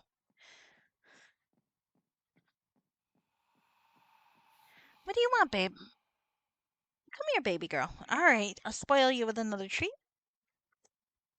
Because I can't give you attention right now because I'm streaming. Unless you want to come over here and I'll pet you. You can't look offended when I throw it at you. She's looking at me like offended. Fucking cat. All right, I love my cat. Okay. Anyway, back to skulking around this library, saying things about books. One series I really like is the Vlad Taltos novels. Those are good, I think. Are pretty entertaining. Though I'm like behind and I haven't read like the last 5. But I've always liked those.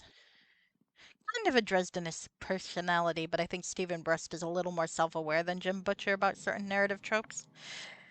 That said, sometimes sometimes his politics do get a little bit really only in Tekla though, but like the sudden all the good characters are communist and you're kind of bad if you don't agree with that sort of thing was a little much. And I say as someone with socialist leanings myself. But you know, I mean, I've certainly read other books that occasionally went a little heavy-handed in any sort of political direction, so I'm not going to rule it out because of that. I just thought it was a little heavy-handed in that particular book. But mostly I like it. I also think he's a little more sympathetic to the character's ex-wife than I am. Because I kind of think she kind of crossed the line or two, but the ideological reasons for the split I think had to do with the aforementioned politics. So I think he finds her more sympathetic than I do. But that said, she's a decent character. She's one of those characters that if the book series were more popular and more well known, she'd get a lot of hate fandom just because she happens to be a female character with goals that are different than a male character's. But thankfully, for me, it's a relatively small fandom, so you don't see a lot of that. I imagine the author, who I'm sure would like to get paid for his work and so on, might appreciate it if it were a more talked about fandom. You've never read any Forgotten Realms, but read a lot of Dragonlance. That's cool. I read. Oh, hi, baby. 1 second. I didn't mean to turn around like that and startle you. She came up behind me, and I was very surprised. Okay, hi. Come on. Sorry, my cat's more interesting than either of you for the moment, but I'll come back in a sec. Come on, baby. Come on. All right. Are you gonna settle down and be a sweet little girl like you are? Yeah. Oh, I love you. You're so good. She caught a mouse this weekend. No, it was last weekend. Anyway, it was slightly traumatizing. Okay. Dragonlance, I remember reading like the initial autumn, spring, whatever trilogy, and I enjoyed that. But I feel like my tastes don't quite mesh with the general fandom because I actually like Tannis, and most people find him to be a wishy-washy, annoying twit. And I mean, they're not wrong. It's like he really needs to fucking make up his mind, and it gets a little bit funny. It's like, oh, do I love Kitiara or Lorana? And it's like one of them is actively trying to enslave humanity, and the other's just a little bit whingy. Um,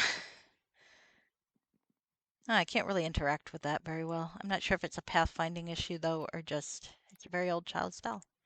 Well, I guess I don't need to steal the child's doll. The music box.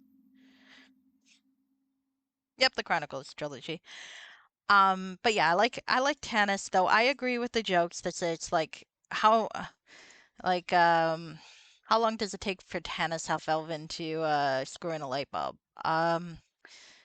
It's gonna take a long time before he decides whether he likes it light or dark. Let's put it that way.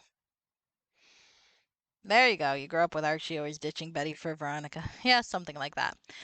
And I've never been a big Raistlin fan. I am really picky when it comes to like the villainous characters. And it's very rare that I'll like them over the good guys. And I mean, he's not really even a villainous character in the initial Chronicles. He's just like there to have an attitude.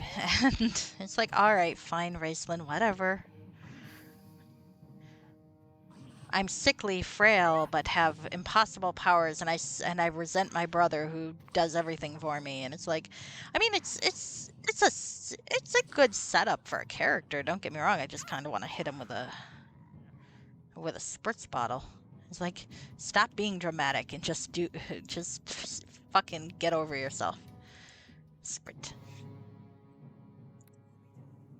Oops, that's not what I meant to do. But there we go. I have turned undead. So those are my Dragonlance remembers.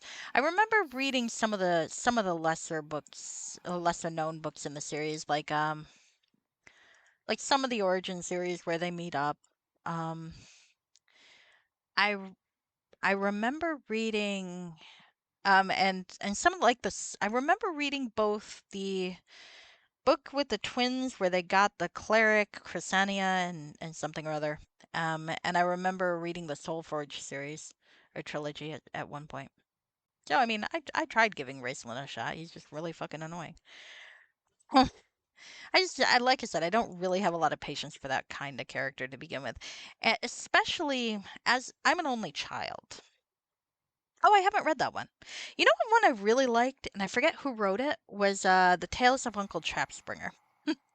I thought that was adorable. Now I don't know how I'd like it as an adult reading it because I have another one I really liked, and I don't remember what it was called, but it's like this trilogy involving a red-robed mage, and he had he had like this shard of a mirror thing that he kept around with him, and his familiar was like some sort of bird, and it would fly into that thing and hang out there. And for fucking hell, I can't remember what that series was. I remember the lead character's name was like Gwydion or Gwydane, and I think he dies or something because it ends up with his nephew taking over as main character at some point. But it might be that they're side by side as leads. I still think he dies at the end, but I could be wrong about that. I remember really enjoying that one too. It's like I like mages, I just think Raceling's fucking annoying. So there you go. I don't remember if I ever read the Dalamar book, and I feel like I might either enjoy that or not, depending. Huh. Can I get that? So now what? Oh, hold on. The ghost of Hieronymus Bosco has been destroyed and the restless spirits have been laid quiet. Has it? When the hell did I destroy him? Okay, well, I guess I won. Um, alright. Well, I've explored everywhere and kind of looted what I can from this place, which is not much. I got an abacus, though. I suppose I should be grateful. Where the hell did I fight that ghost? Maybe it's the one I fought in here?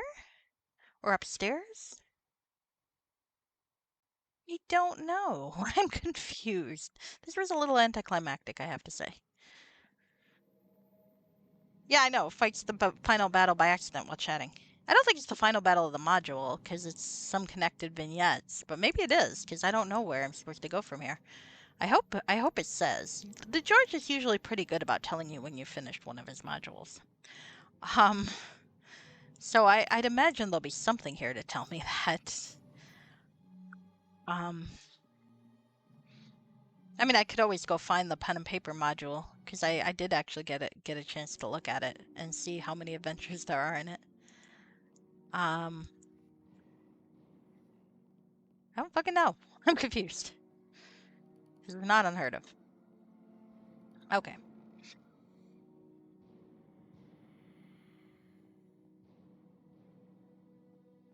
Did I just run past a ghostly NPC? Where? Maybe. Was it on the first floor or the second floor?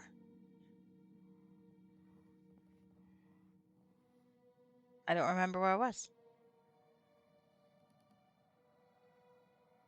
I don't remember where I came down. I might have.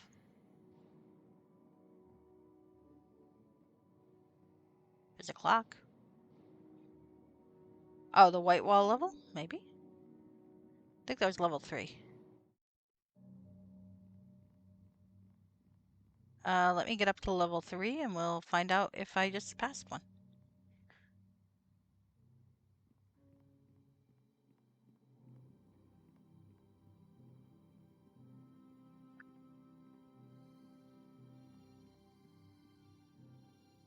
Okay, so I went down here, which took me to the ground floor. So let me see if we can find a ghostly NPC.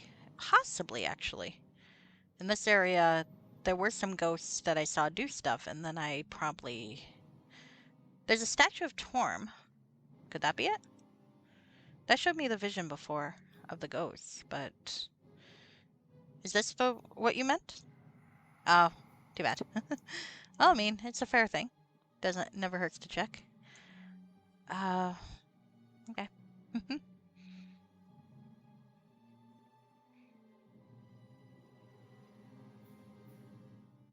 Alright. Actually, that said, Forgotten Realms, I've always liked Artemis Entreri. So, there's a certain level of hypocrisy in my character critiques, I have to admit. I will dislike one character and like another character for having exactly the same traits. And some of it might just be depending on the writing, the setting, or just how I'm feeling, or how I was feeling the first time I read it. I think what it is Margaret Weiss writes better heroes than villains, in my opinion. And R.A. Salvatore actually writes better villains than he does heroes. Because I've been reading the Cleric Quartet for my blog, or at least the first book. And what I'm finding is I'm actually really invested in the power struggles of the evil cult and like the wizard Abalister and the priest Barjan far more than I am with the main characters. And the thing is, it's not that I dislike the main characters. So far he's avoided making everybody as pompous as Drist. But and I think it's going to change a little bit once the curse goes off, etc. Because right now it's just like the good guy stuff feels more like kind of teen drama. It's like, oh, well, he's getting in trouble and he's getting into mischief, etc. And whereas the bad guy stuff's like actual power struggles. So how the fuck do I get out of here? Oh, the ferry. Okay, I don't recall that being an option before. So let's go up and see what's up at the ferry. Maybe I can leave and there'll be another part of the plot. Because as I recall, I got here because I got teleported out of a fucking ruin. Um, Hello guard, hello citizen. Let's see.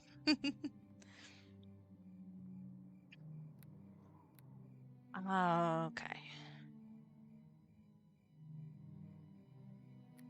Surprisingly good book. What series has surprisingly good books is Warhammer 40K.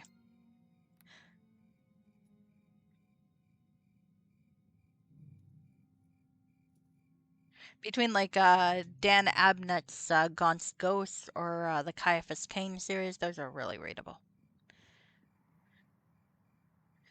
I say Gaunt's Ghost is funny because if you're reading it, you can clearly see the point where someone must have pointed out to the guy that his series was a sausage fest. Well, let's put it this way, it was a bratwurst fest.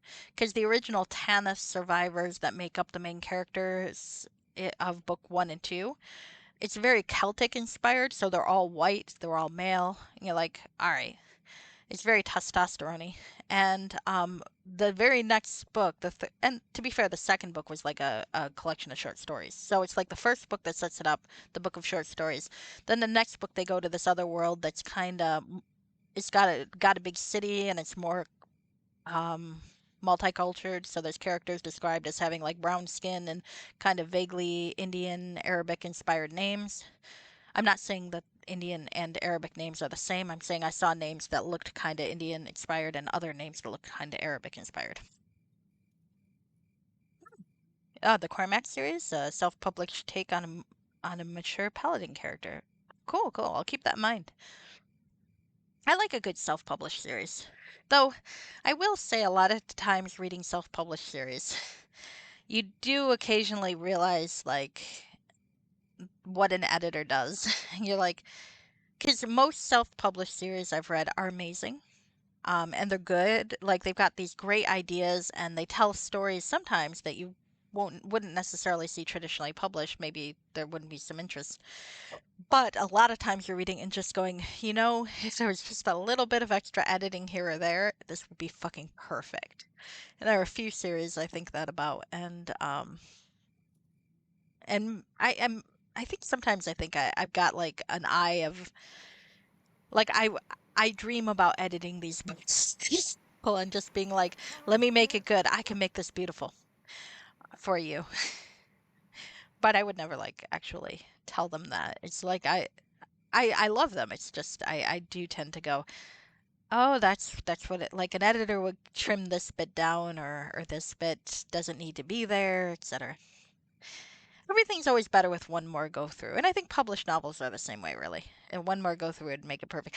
A great example of this, I think, is Good Omens. Because if you read Good Omens, the book, and then you watch Good Omens, the show, especially the first season anyway, because I think the second season, you know, does whole new stuff. If you look at the changes made between the book and the show, it really does seem like they did a third draft or something like that. And like they really refined it for the show. And I think that's cool. Okay, sorry. Are you the ferryman? I could make use of your services. That I am. Excellent. I need book passage to Delphin. If not but Delphin, then perhaps Waterdeep, or even Neverwinter. Delphin, never heard of it. Not that it matters. There's only one place I'm going to. Korzakura. I've got a shipment of rare fish to pick up from there. You're welcome to join me if you work as my desk hand. Alright. Let me think about it and get back to you. Alright, I'm gonna see about maybe selling some shit first. There was something I wanted to do. Shit, I was gonna check something. Yeah, that's what I wanted to check. One sec. Save. I've saved, I think. Yeah, I've saved pretty close. Okay. So let me see here real quick, because unfortunately Vampire Victory is too close from the exit. Alright, let me get out of the courtyard. Because this is before I reported to the fucking vampire.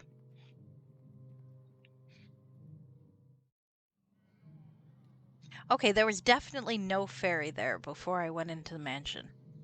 Okay, okay. That's fine then. I am fully allowed to move on with the plot now. So where the fuck is Kozakura? I feel like that's a Forgotten Realms location, but maybe it's a Greyhawk location. Probably Forgotten Realms because they mentioned Waterdeep and Neverwinter. Be funny if I forgot that Neverwinter was So one second. Don't mind me. I'm not looking up.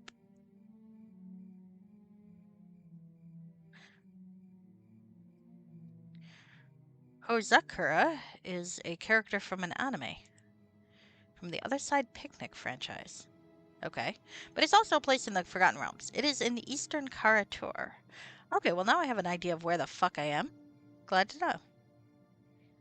I'm on Karatur. Okay. Sounds good.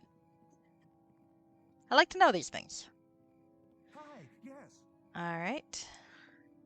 Alright. Fair enough, I agree. I'll work on your ship as a deckhand in exchange for passage to Kozakura. In the Okane province. Okay, let's talk to the ferryman. Let's see what's going on here. I wonder if there will be undead for me to kill. Hi, yes. Well, lass, you have the makings of a sailor in you yet. Well, thank you. Eventually, I'd like to go home, but God knows when that'll be. I like the bamboo, though. Alright, so let's wander around and see what there is to see. There are no ellipses or ghosts. I'm still wounded. I spent the entire time without resting. There's a villager. Hello, villager. Let's rest. Hmm.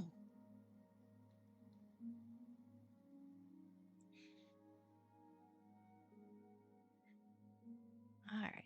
I'll definitely check out your guy. He sounds very cool. And I promise not to nitpick too much. I can I have the ability to simultaneously nitpick and enjoy something immensely. Which helps me with the blog because there are some books that need to be both nitpicked and enjoyed immensely. so so it's like I do worry sometimes that because I get kind of nitpicky that people think I don't like something, and usually that is not the case. Ah, Bushi. Usually it's just that in the Ezawara stronghold. I'm just very good at multitasking. My nitpicks and my enjoyment at the same time. Honestly, I feel like if I'm not nitpicking, then I'm probably not enjoying it as much as I could be. Because nitpicking and criticism is a form of engagement. I firmly believe that.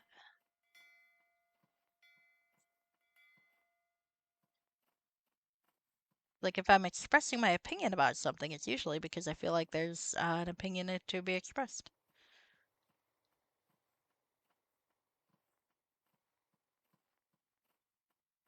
Alright, so there's one guy at a shrine down there that has a name. There's some bushi. Bushi, I know, is not a name. It is a word for, well, kind of what we call samurai, hence bushido. Where samurai in Japanese kind of has a more broad meaning and is mostly a social class. So it's like if you're thinking of the honorable warrior type, you are probably thinking of a bushi. That's my understanding that is. But I do want to emphasize that my classes on East Asian language and culture are a good 25 years old at this point. And also, I mean, one class, or even a number of classes, admittedly, but that does not an expert make by any means. Abatsu, let's talk to you. Hello. Forgive me, but Welcome to you. But my meditation must not be interrupted. Okay, sorry about that. Oh, look at these trees. They look so nice. The sakura trees and these other trees. They are very pretty. Oh, I like the falling petals. All right, so we are in Karatur. How do we get into this place? I am honored by your presence, my lady. You are? Yes, Lord Yamashita Obuno learned from the ferryman of your arrival. It is instructed you be brought to him. All right, please take me to him. Ooh, it's all pretty. Do I get to take off my shoes? Oh, please, and remove all foot. Oh, I do. Nice. Oh, that's clever. I like that. Ah, there's Lord Yamashita. I suppose I can't go searching his house yet. Yet. Maybe later. Oh, but look at this tatami and the paper walls. Which name I blame? Just as I made that joke, yes, that was good timing. Well done, the George. Well done. I enjoy when modules anticipate me. All right, so let's talk to this fellow. Oh, he's got a nice portrait. My greetings. We are honored and humbled by your presence. Words of your deed have reached us from across the sea. I am Yamashita Obuno, Jito of this estate. Jito. I'm honored to meet you. Hajimemashite. Dozo yoroshiku onegaishimasu. The ferryman. My accent is terrible, by the way. That's about all the Japanese I remember, and again, my accent is terrible. It does mean that sometimes I can pronounce Japanese words, that's all. And sometimes I can't, so, don't take my word for it. The ferryman informed me of your arrival. I would like to extend an invitation for you to stay here at Azawara for as long as you wish. That's most generous of you. I accept. Got nowhere to go, really? Wonderful. You may sleep in one of the empty bedrooms in the north wing. In the meantime, please join me for sake here in the dining area to the north of here. All right. Lord Obono, I cannot help but did I notice that? Yeah, let's pretend I am perceptive. Your staff seems slightly on edge. Or nervous? Don't concern yourself. My bushi take their duties very seriously. Okay. All right. Let's talk to him again. Or I guess I'm following him? Okay. Well, he might be a nice guy, or he might try to kill me. I still feel like Jonathan the Tavern Keeper was a vampire. My greetings. Please meet me in the dining area to the north to share some sake. I will be there shortly, as I am lame in one leg and must walk slowly. Oh, that's fair.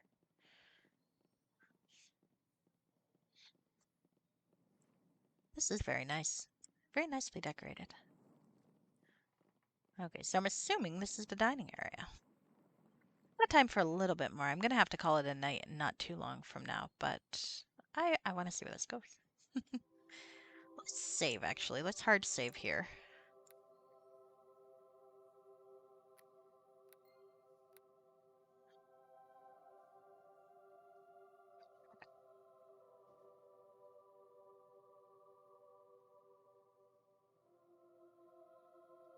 Time for the Asian-themed adventures. I'm not sure. I should probably ask if Oriental is a offensive word in the context of Oriental adventures.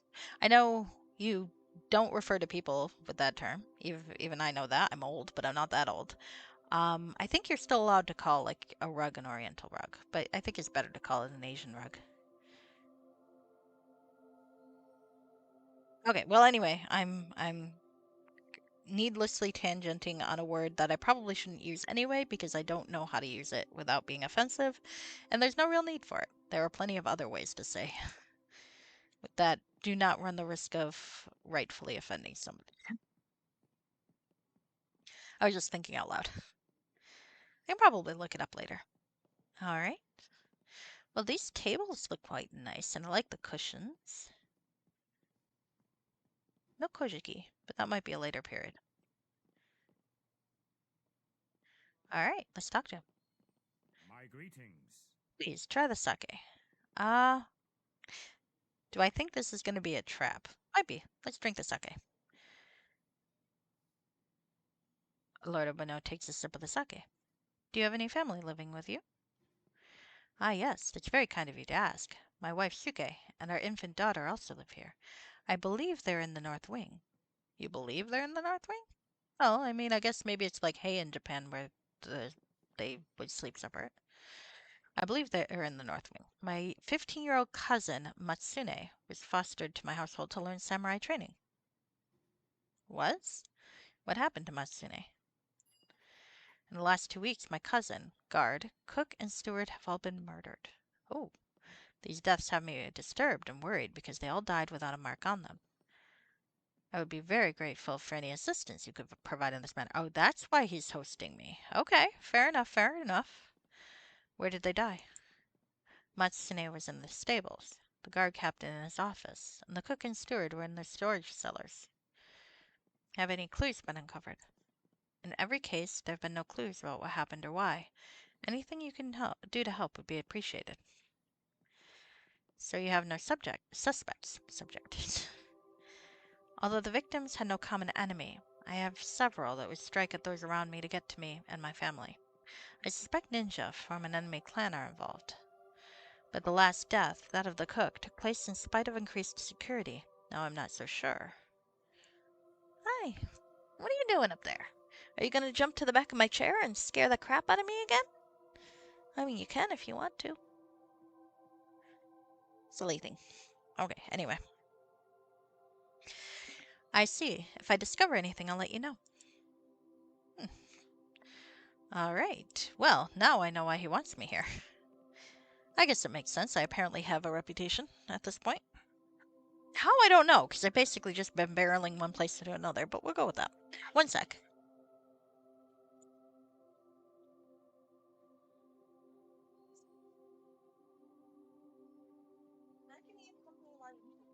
Because I'm busy, but I will after. Ah, she's very cute. There was a time when she hated me, and she would hide and not let me near her. That time is long past. Alright, so let's go this way. Let's see what the interior design looks like. I quite like it. How did the doors open, I wonder? The north wing. Okay. Well, let's look around this way. Oh, shit! Ninjas! Hand-marioned spiritual. Oh, that's interesting. And Tanamitsu Isui. Oh, that didn't. That ambush actually took me by surprise. I thought they were just NPCs. Well, that's very in the spirit of the ninja. They look just like everybody else. Oh! The battle music was interesting. Okay, I think maybe I'll go talk to my host for a second. There were people who just tried to kill me. My greetings. Have you discovered anything regarding the murders? Someone just tried to kill me. Apparently nothing so far. That murder attempt was not a plot flag. Maybe that just kind of happens. Here, I don't know. Harator is a weird place. It's not exactly Japan in the same way that Neverwinter is not exactly England. So maybe there's this weird stuff that goes on. Can I go down here? Let's go down. It's locked. Can I open it? Can I bash it? My weapon is of I no cannot. use. Shoot. Well, I probably shouldn't break my host's shit anyway. For some reason, hosts don't like it when you break down the doors of their homes. Ooh, I like that sliding animation. This is very nice, very nice. Okay. Hello. My lady. Excuse me, have you noticed anything unusual lately? Maybe someone visited who rarely does? I have not. Okay. Maybe I should talk to other NPCs. I clicked him by accident. I'm used to overlooking the NPCs, which, as evidenced, is not how that works.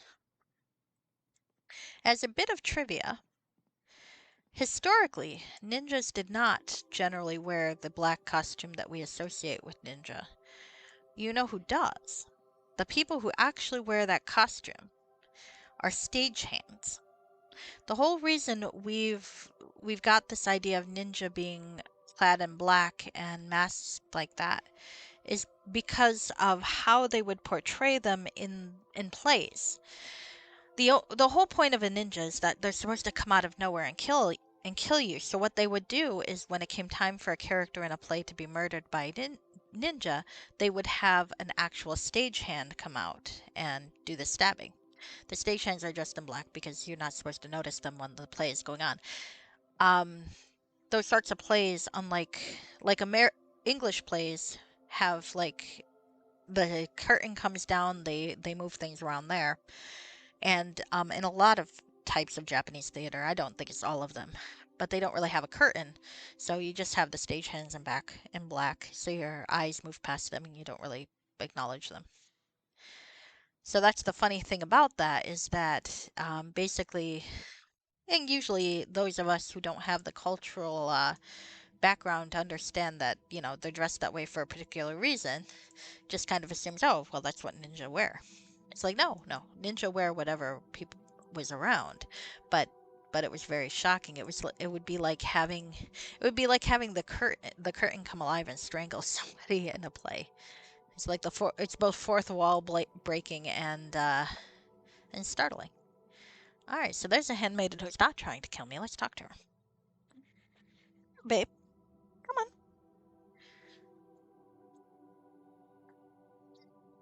Sadly, my Japanese was never good enough to really enjoy theater.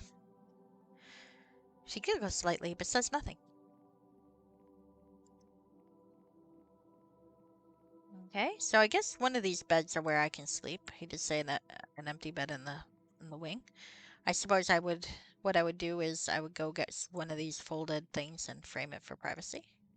Keeping her head low and her eyes cast down, she ignores you. All right. There's another handmaiden.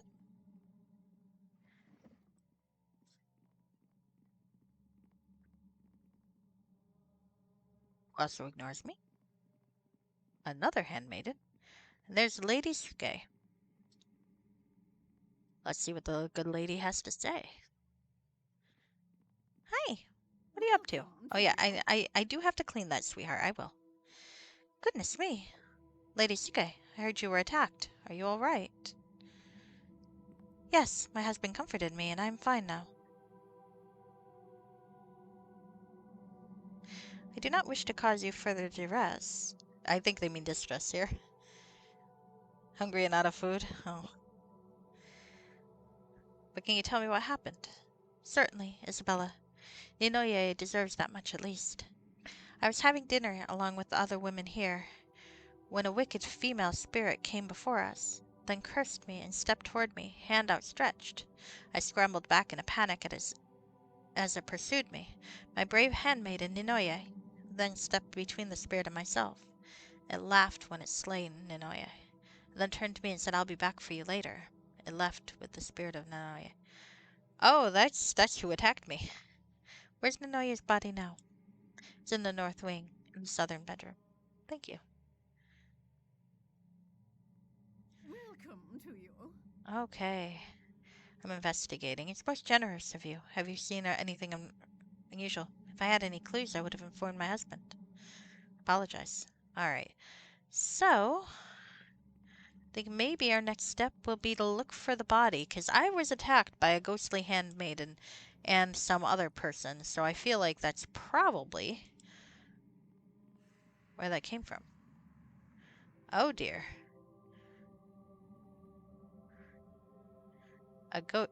Oh shit, look at that. Her head is not attached to her body. That's horrifying. A chill draft flows into the room, and the lamplight wavers on the rice paper wall. A transparent figure passes through the wall and stands motionless before you. The spirit looks upon you. It is clearly an older man dressed in samurai armor and ghostly robes. Its faint voice rasps from beyond the grave. I'm not going to attack. Continue. What is your lineage?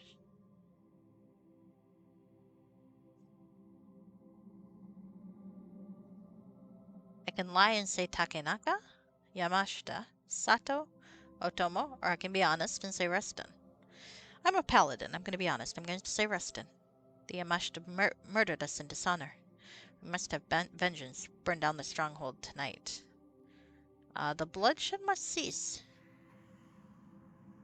Okay. Let's see. Her skin is pale as if the very life was drained out of her. Okay. Perhaps the recent murders were his work, or of his undead spirits. Hanamitsu Mitsuro. So this seems like something to talk to our host about. Oh, look, some more spirit dwells. Let's go kill them. Are you trying to murder me, fellows? Fortunately, you're not very... And as recommended, I forgot to buy the last weapon again. I should probably put it on my quick bar.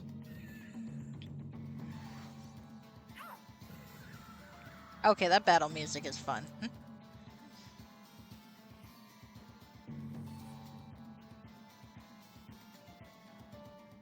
That is catchy. That is catchy battle music. Alright, so I think once I report to my host, I may call it a night. It's a little early, though, so maybe not. Maybe I'll keep up a little bit longer, but I kind of have to both give the cat attention and change her litter box, which I promised her I would do. And I have not yet, because I'm lazy. And it's kind of gross, but I've had a cat in succession for quite a long time, so it's not that gross. Alright, let's talk to Lord Yamashita and talk about those accusations. My greetings. Have you discovered anything? I was visited by the ghost of a samurai named Tanemitsu Mitsuru. Perhaps the murders are the work of dark spirits. Have you heard of this samurai? Yes, I know that name well. He was the previous Chito of this stronghold. During the Hojo War, there was a fierce battle here. Many Tanemitsu died in the flaming ruins of Azuara. The place was so devastated that the dead could not be identified. I was never certain that Mitsuru perished in the destruction until now. As a vengeful spirit, he must be the cause of all the recent murders. Please do what you can to stop him. I'm not sure what I can do, technically, but I can give it a try. If you require assistance, ask my Shukenja, Abitsu, for help. Okay, if I recall correctly, a Shukenja is a type of sorcerer as the... Oh, shit, we gotta go... Oh, great, they're murdering more people. Let's protect our host first.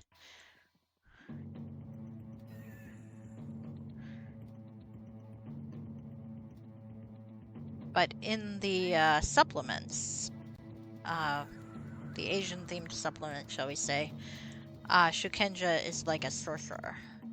I remember the 2nd edition Book of Wizards talked about them. They definitely need attention. Yes, you are correct. Well, I think outdoor cats too, but my cat is not an outdoor cat. I feel somewhat strongly that cats should be indoors. Do you desire to exit? Yes.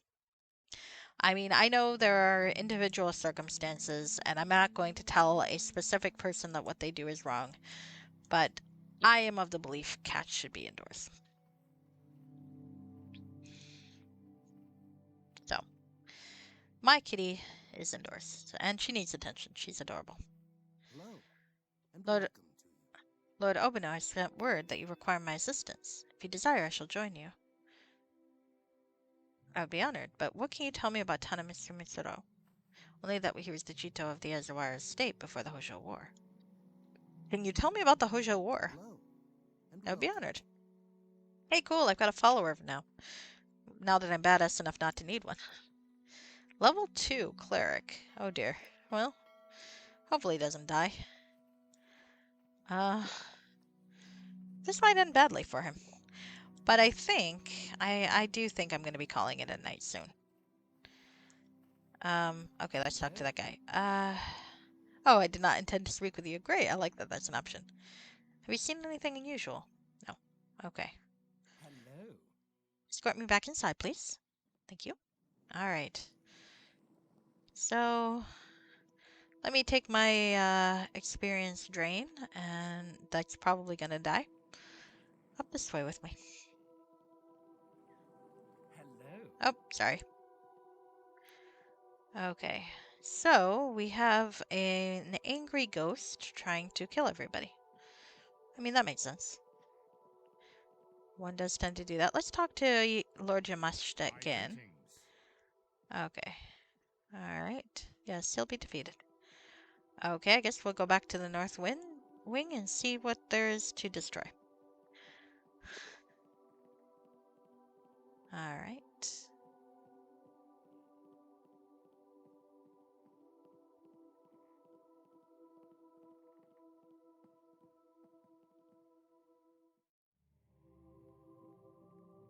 And Shikenja's a cleric, so I was wrong. I thought it was a sorcerer, but I clearly am incorrect.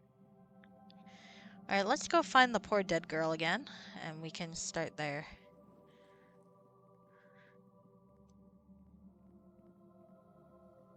Yep, there's the poor dead girl. I know that's planning to come back to kill the wife, so let's go find the wife. So we can protect the wife. Hopefully this will go better than the time I tried to protect 3 priests. Will this be my redemption? Perhaps. Let's talk to the wife, Lady Suke. Or not. Welcome to you. Goodness me. Okay. I beg your pardon, Lady Suke, but I think the spirit of a samurai named Tanemitsu Mitsuro is haunting your home. It may in fact be the cause of these murders.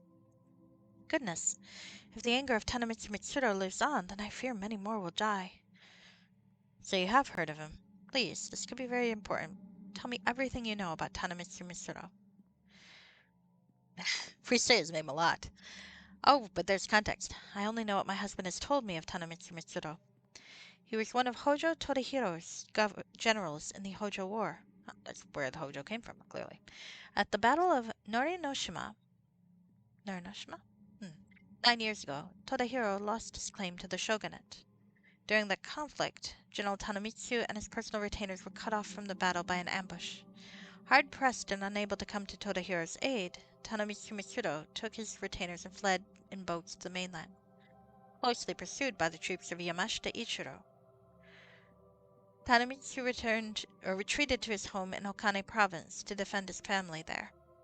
Yamashita was scornful of the coward's desertion and had no time to conduct a long siege. His troops fired on the fortress with flaming arrows and watched it burn to the ground, destroying all within. Azuara and the surrounding town were later given to Yamashita Ichiro as a reward for his services to the Takenaka clan during the Hojo War. I should probably scroll down a bit more so it's not as choppy. Ishido's son, Obino, and my husband, is now Jito of Izuara Estate. Okay, now I've got context. Okay, well, the whole flaming someone's house when their family's in it, that's generally not that great. But, that is context, so I guess we wander around and see if we can trigger the appearance of... Maybe we can talk to the Lord again, now that we have this additional context.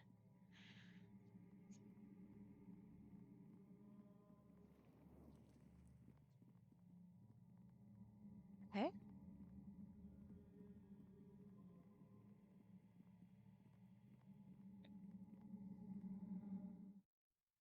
Okay.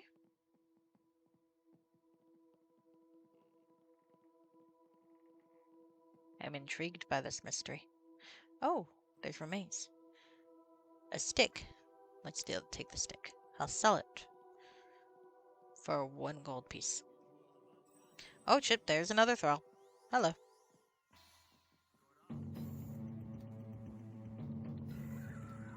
Hello.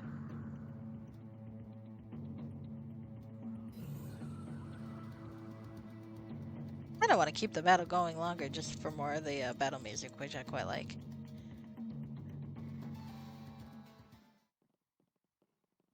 Wonder where that's from. It sounds like it's from somewhere. My greetings. Okay. Alright. Okay, so nothing new there. Nothing new, nothing new. Cats are very clingy animals in my experience. Though I think I've offended mine and she's gone upstairs to sulk. I hope she comes back.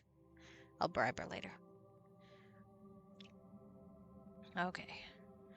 So we're back here. I haven't been up north in the north wing for a while. So why don't we check this way? There's the nice handmaiden who looks at me and looks away. Hmm. It is true that as a foreign person, I likely am very, very different from what she's used to seeing. Understandable. Different cultures are fun. Alright, so I have talked to this lady. Now, what's the next step, I wonder? Something should be Welcome to triggered. your. Okay, I've talked to that. Alright, I've gotten the story from her. Now what? There's that door I couldn't open before, but I don't think I found a key. Not that I recall, anyway. There's the poor dead girl again.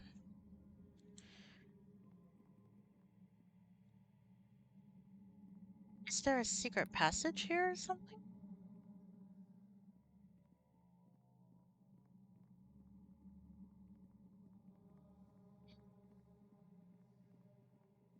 Hmm. I'm not altogether certain what I'm supposed to do at this point. Well, it might be a good point to call it a rest then, and it'll give me some time to think about what my next move would be, because I've wandered all about and not really triggered anything. So, Alright, well anyway, let's do a final save. I don't know if the next time I play will be Sanctum or Lords of Darkness, but one or the other.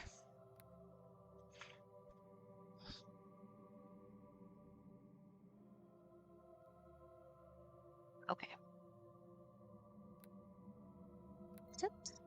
Stage left. Game news. Anything good? Doesn't appear like it. News? Oh. A mark all red. No. The crash caused by static lighting. Nice. Fix declined AoE. Ah. Oh. I have noticed that I haven't had as many situations where it seemed like I was running in place and stuff. I wonder if that's related to that. Fixed learning stack scroll. It is really cool that they keep working on this. That is very, very cool. I don't recognize.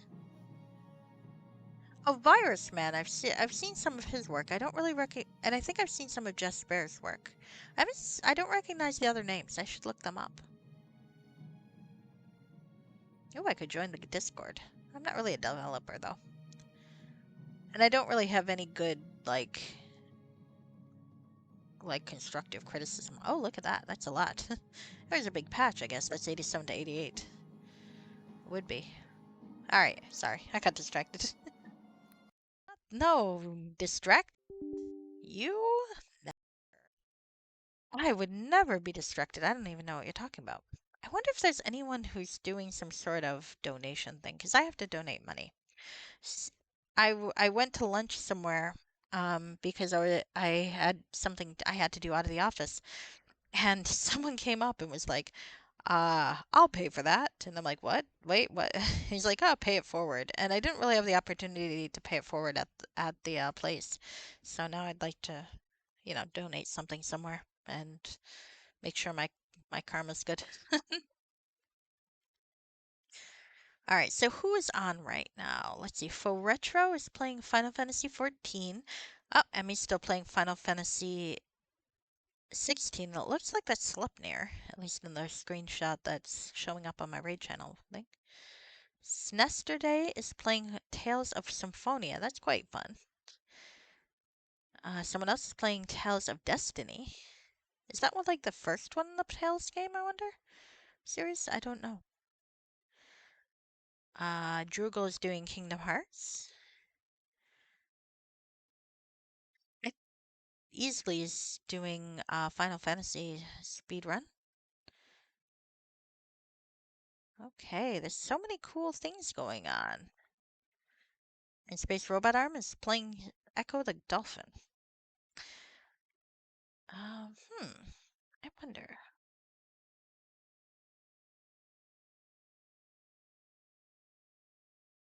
Let's rate Droogle playing Kingdom Hearts. He's doing like the first full series playthrough. I've watched some Kingdom Hearts, but I don't know very much about it. I've never played it, so I think it'll be fun. There's definitely some Disney type characters there. So, okay. Highly recommended. Droogle's a fun watch. Very pro type. Definitely knows what he's doing, unlike Sammy. All right. I will see you later. Bye bye.